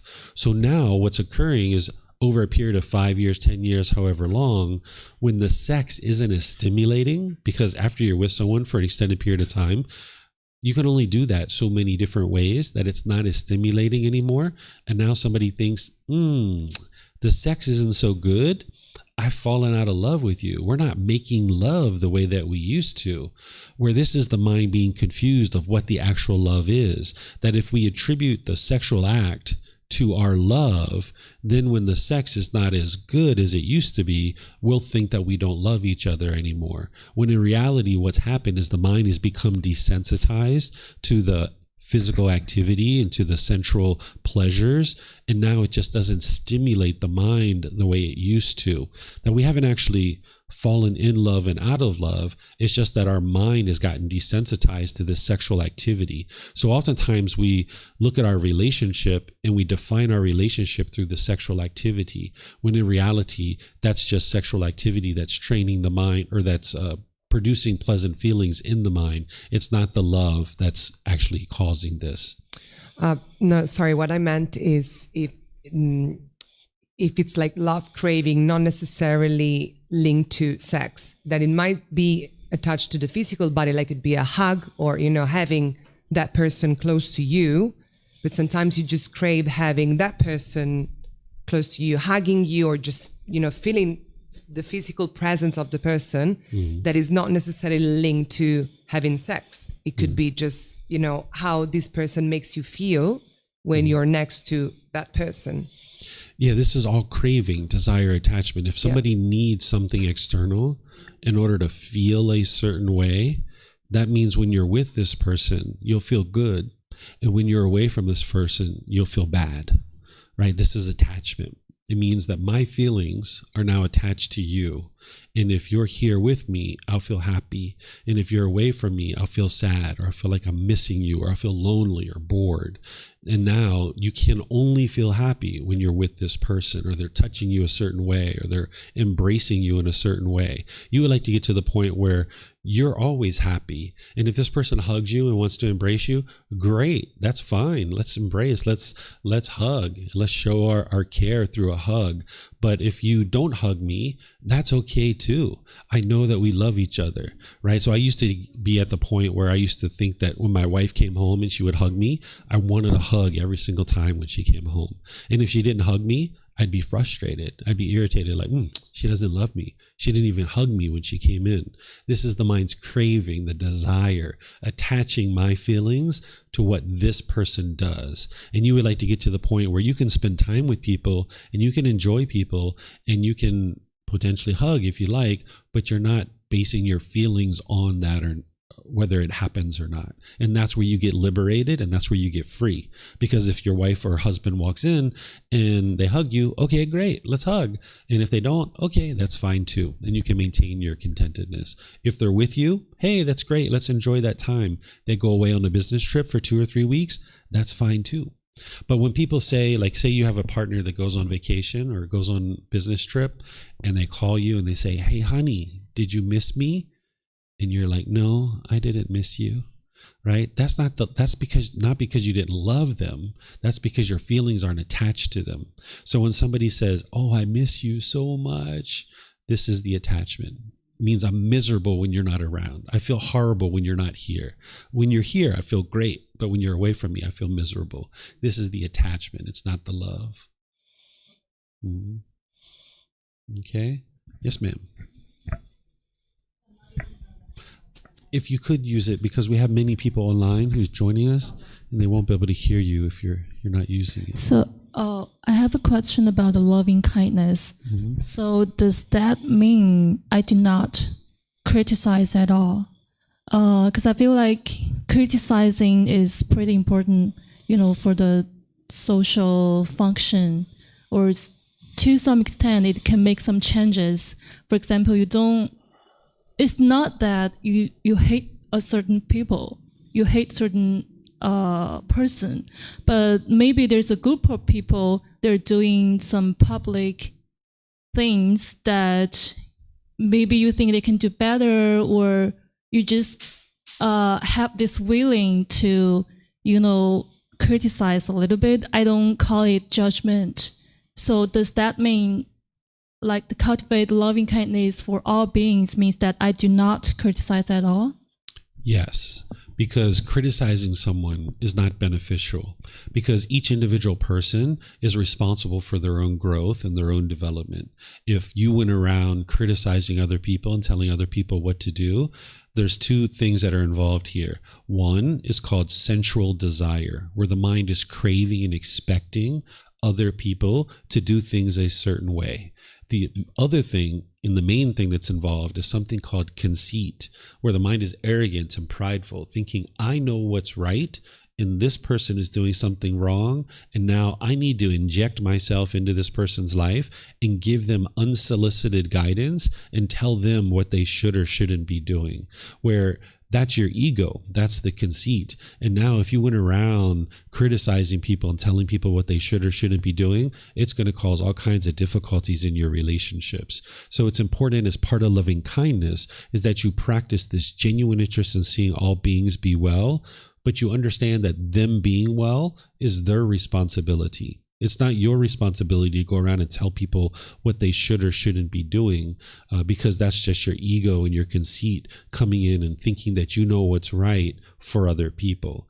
And each individual being is making their own decisions, and it's not up to us to go around and tell them what they should or shouldn't do. This is where the mind oftentimes perceives any painful feelings that you're having as being from the outside world, and the mind thinks that the way to solve this is to get other people to do things my way, where in reality, you yourself experience frustration and agitation and annoyance and these kinds of things, and you haven't figured out how to live life peacefully and harmoniously. So you would like to get to the point where you're not imposing your will and your expectations on other people through criticizing them, because it's only going to promote disharmony in your relationships. Mm-hmm. Great questions, guys. All right. You have a question as well? Yep. I have a question. I have asked a monk in China who lived in mountain for like 20, 30 years. I asked him, after so many years of meditation and practice of Buddhism, what's your feeling about happiness and unhappiness, lower or higher? He told me that all the feelings is very lower. I didn't understand that. I thought meditation can make us lower the unhappiness, but higher the happiness. But the answer he gave me is different. So I want to ask your feeling. Yeah, we can say that that individual isn't enlightened. They're not practicing the teachings of the Buddha, because that's not what an enlightened being would experience. So even though someone might be practicing meditation, or even though they might consider themselves a Buddhist monk, that doesn't mean that they're actually practicing based on what the Buddha actually taught. There's very few people in the world that are practicing what the Buddha actually taught, because his teachings have been lost in large degree throughout the world, because he taught 2,500 years ago. And you would think that every Buddhist monk would be learning the original teachings of the Buddha, but this just isn't true, especially in a place like China. They're actually practicing Mahayana Buddhism, which is rites and rituals and ceremonies and worship and things like this. So anybody who's commenting in that particular way, I could easily say that this person isn't enlightened, and what you're hearing from them isn't what the Buddha taught. Because someone who's enlightened would tell you that through their meditation and through their practice, they got to a point where their mind is bright and cheerful and uplifted. They're experiencing nothing but unconditional happiness, and their mind is always joyful and cheerful and glad. That's what the Buddhist teachings lead to. So this individual, unfortunately, even 20, 30 years as a Buddhist monk, it doesn't sound like they're truly on the path, and they're not truly actually practicing what the Buddha taught. I'm thinking, does that mean he's reducing the attachment to the world, so nothing can cause his very strong feeling? Eliminating attachment doesn't mean that you isolate yourself on a mountain or in a cave. This is one of the ways that people misunderstand the teachings of the Buddha, because they know he trained in the forest for 6 years, and they think that he went away and he locked himself in the forest for 6 years. This isn't actually true. The Buddha came in contact with people every single day when he was training his mind. And you know how you know that? It's because he had to eat. He had to go get food from people. He was accepting donations from people in order to eat. So he would go out of the forest every day in order to get donations from the public so that he could actually eat. So he was interacting with the public daily. If somebody went into a cave for 30 years and they thought they were enlightened, we can easily say this person's not enlightened, because as soon as they come into the city and they start hearing horns honking and people yelling and screaming and different things going on, they're not peaceful anymore. They're not joyful anymore. So getting to enlightenment isn't to isolate yourself. That's not what it means to be detached or have no attachment. What you're doing is you're training your mind not to long and yearn for things. So it's not that you can't have a cell phone, for example. You can have a cell phone. The object is not the attachment. It's not the cell phone. It's the way that the mind's longing, yearning for it and wanting it to be permanent. So just isolating yourself from society, you'll never get to enlightenment that way. Nobody has ever gotten to enlightenment by isolating themselves from society. You're going to need to go out into the world and learn how to interact in the world in a very peaceful and joyful and harmonious way. So if somebody's up on a mountain somewhere in a cave feeling quite peaceful, okay, you come out of the cave, see if you're peaceful then. That's what's going to determine whether you're enlightened or not. So the level of the real unconditional happiness is very high, not lower, right? The unconditional happiness is not what you're thinking of probably in terms of like conditional excitement. When you have conditional excitement, you're bouncing off the walls like, oh my God, I'm so excited. This is great, right? This is like conditional excitement. The unconditioned joy, the unconditioned happiness is where the mind is uplifted and joyful, and it's easy to smile. It's easy to be cheerful. It doesn't matter what's going on. Even your mom dies, you would be able to maintain your joy. You're not joyful because mom died. That would be conditional. You're joyful despite mom died because you understand mom is impermanent, that she's gonna die. This is normal. But if you're craving for mom to be permanent, when she dies, you'll be sorrowful and you'll grieve. It's not your love that's causing that. It's the mind craving permanence and wanting mom to be permanent. So even though mom dies, you can maintain your joy and your peacefulness. Thank you. You're welcome. Okay. So I think that's all the questions that we have here. Let's see. Actually, I have another one here. Let's see. This is from an individual. I'm sorry, I can't pronounce your name. Greetings. I randomly came across the workshops. How frequently are they? What is the duration of the sessions? And is there a break period, for example, over Christmas? We have regular classes on Sunday, Wednesday, and Saturday at 9 a.m. and 9 p.m. You can find it in the same location online. We have retreats and courses and things like this throughout the month. You can go to our website, buddhadailywisdom.com, and you can click on our events schedule, our events calendar, and you'll see all the events that we have. We don't have breaks during Christmas or holidays. We actually continue to teach all throughout the year. So you'll be able to see our calendar there. And you can attend either here in Chiang Mai or online. And then I also travel around in different parts of the world and teach in different places. So you can always attend there as well. So I'm going to end class here by just sharing this last final thing, this last words of the Buddha, where he says, meditate, monks, do not be complacent, lest you regret it later. Okay, this is his instruction to you. He says, meditate, monks, do not be complacent, lest you regret it later. This is my instruction to you. What he's saying here is that if you're complacent with your meditation, when you feel guilt and shame and fear and stress and anxiety, you're going to regret it later. You'll never see anywhere in the teachings of the Buddha where he's pushing you or forcing you or he's guilting or shaming you into doing anything. This is the closest you're going to get from the Buddha, where he's like, okay, make your way to enlightenment, right? So he's encouraging you. He's helping you to be able to see that if you're complacent, if you're lazy and lethargic, and you're not practicing and attentive to your mind, you're going to regret it later. We've all been taught to clean this body, and it's wise to clean the body. But if you haven't been taught how to clean the mind, you're not paying attention to this entire being. You need to be able to pay attention to the cleaning of the physical body, but you need to clean up the mind too. And oftentimes we're not learning that growing up. So if you're only cleaning the physical body right now and you're not cleaning the mind, you're not addressing this full being. You're being complacent. So you would like to get out of that complacency and train the mind. And this is what's going to help you to get to the peace and the joy. One of the ways that I would say this is never give up. If you give up on your meditation practice, this is like just resigning yourself to anger and frustration for the rest of your life. You're just like, whatever, I'm just going to be sad for the rest of my life. I'm just going to feel stress and anxiety for the rest of my life. I'm just going to feel guilt and shame and fear the rest of my life. I'm just going to give up, right? So your enlightenment isn't going to be determined on whether you miss meditation today or not. Your enlightenment is going to be determined on whether you can string together enough meditation sessions over multiple years to gradually make your way to enlightenment. Because if you do what I'm recommending, which is 2 or 3 meditations a day for 30 minutes or more, in a month's time, 2 meditations a day, that would be 60 meditations.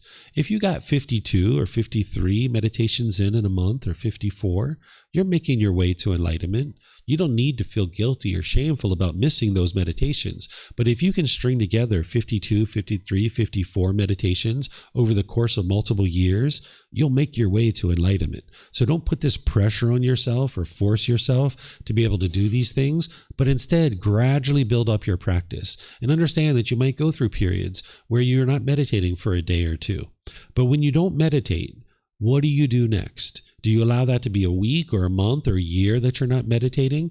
Or you're like, oh, you know what? I missed meditation today. Let me get back into that. Let me start meditating again, right? So I encourage you to never, ever, ever give up, because giving up is just resigning yourself to being angry and frustrated for the rest of your life. And that's no fun. You can get to the peace and the joy where the mind is always bright and always uplifted. So I'll just end by thanking all of you guys for joining. Thank you for your interest to learn the teachings of the Buddha. Thank you for your questions. Thank you for everyone who joined us online as well. If you guys would like to learn more, as you guys heard, we have a course starting tomorrow, which is called The Foundation and the Path to Enlightenment. And over the course of 5 days, I'm going to help students to be able to learn and grow on the path. So it starts tomorrow at 9 a.m. And I will be live streaming that as well. And then we have classes and courses throughout the months and throughout the year that you can check our bulletin board over there, and you can also check our website as well.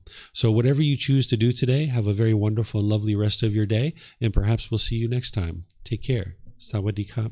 Sawadee krap.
Thank you again for watching.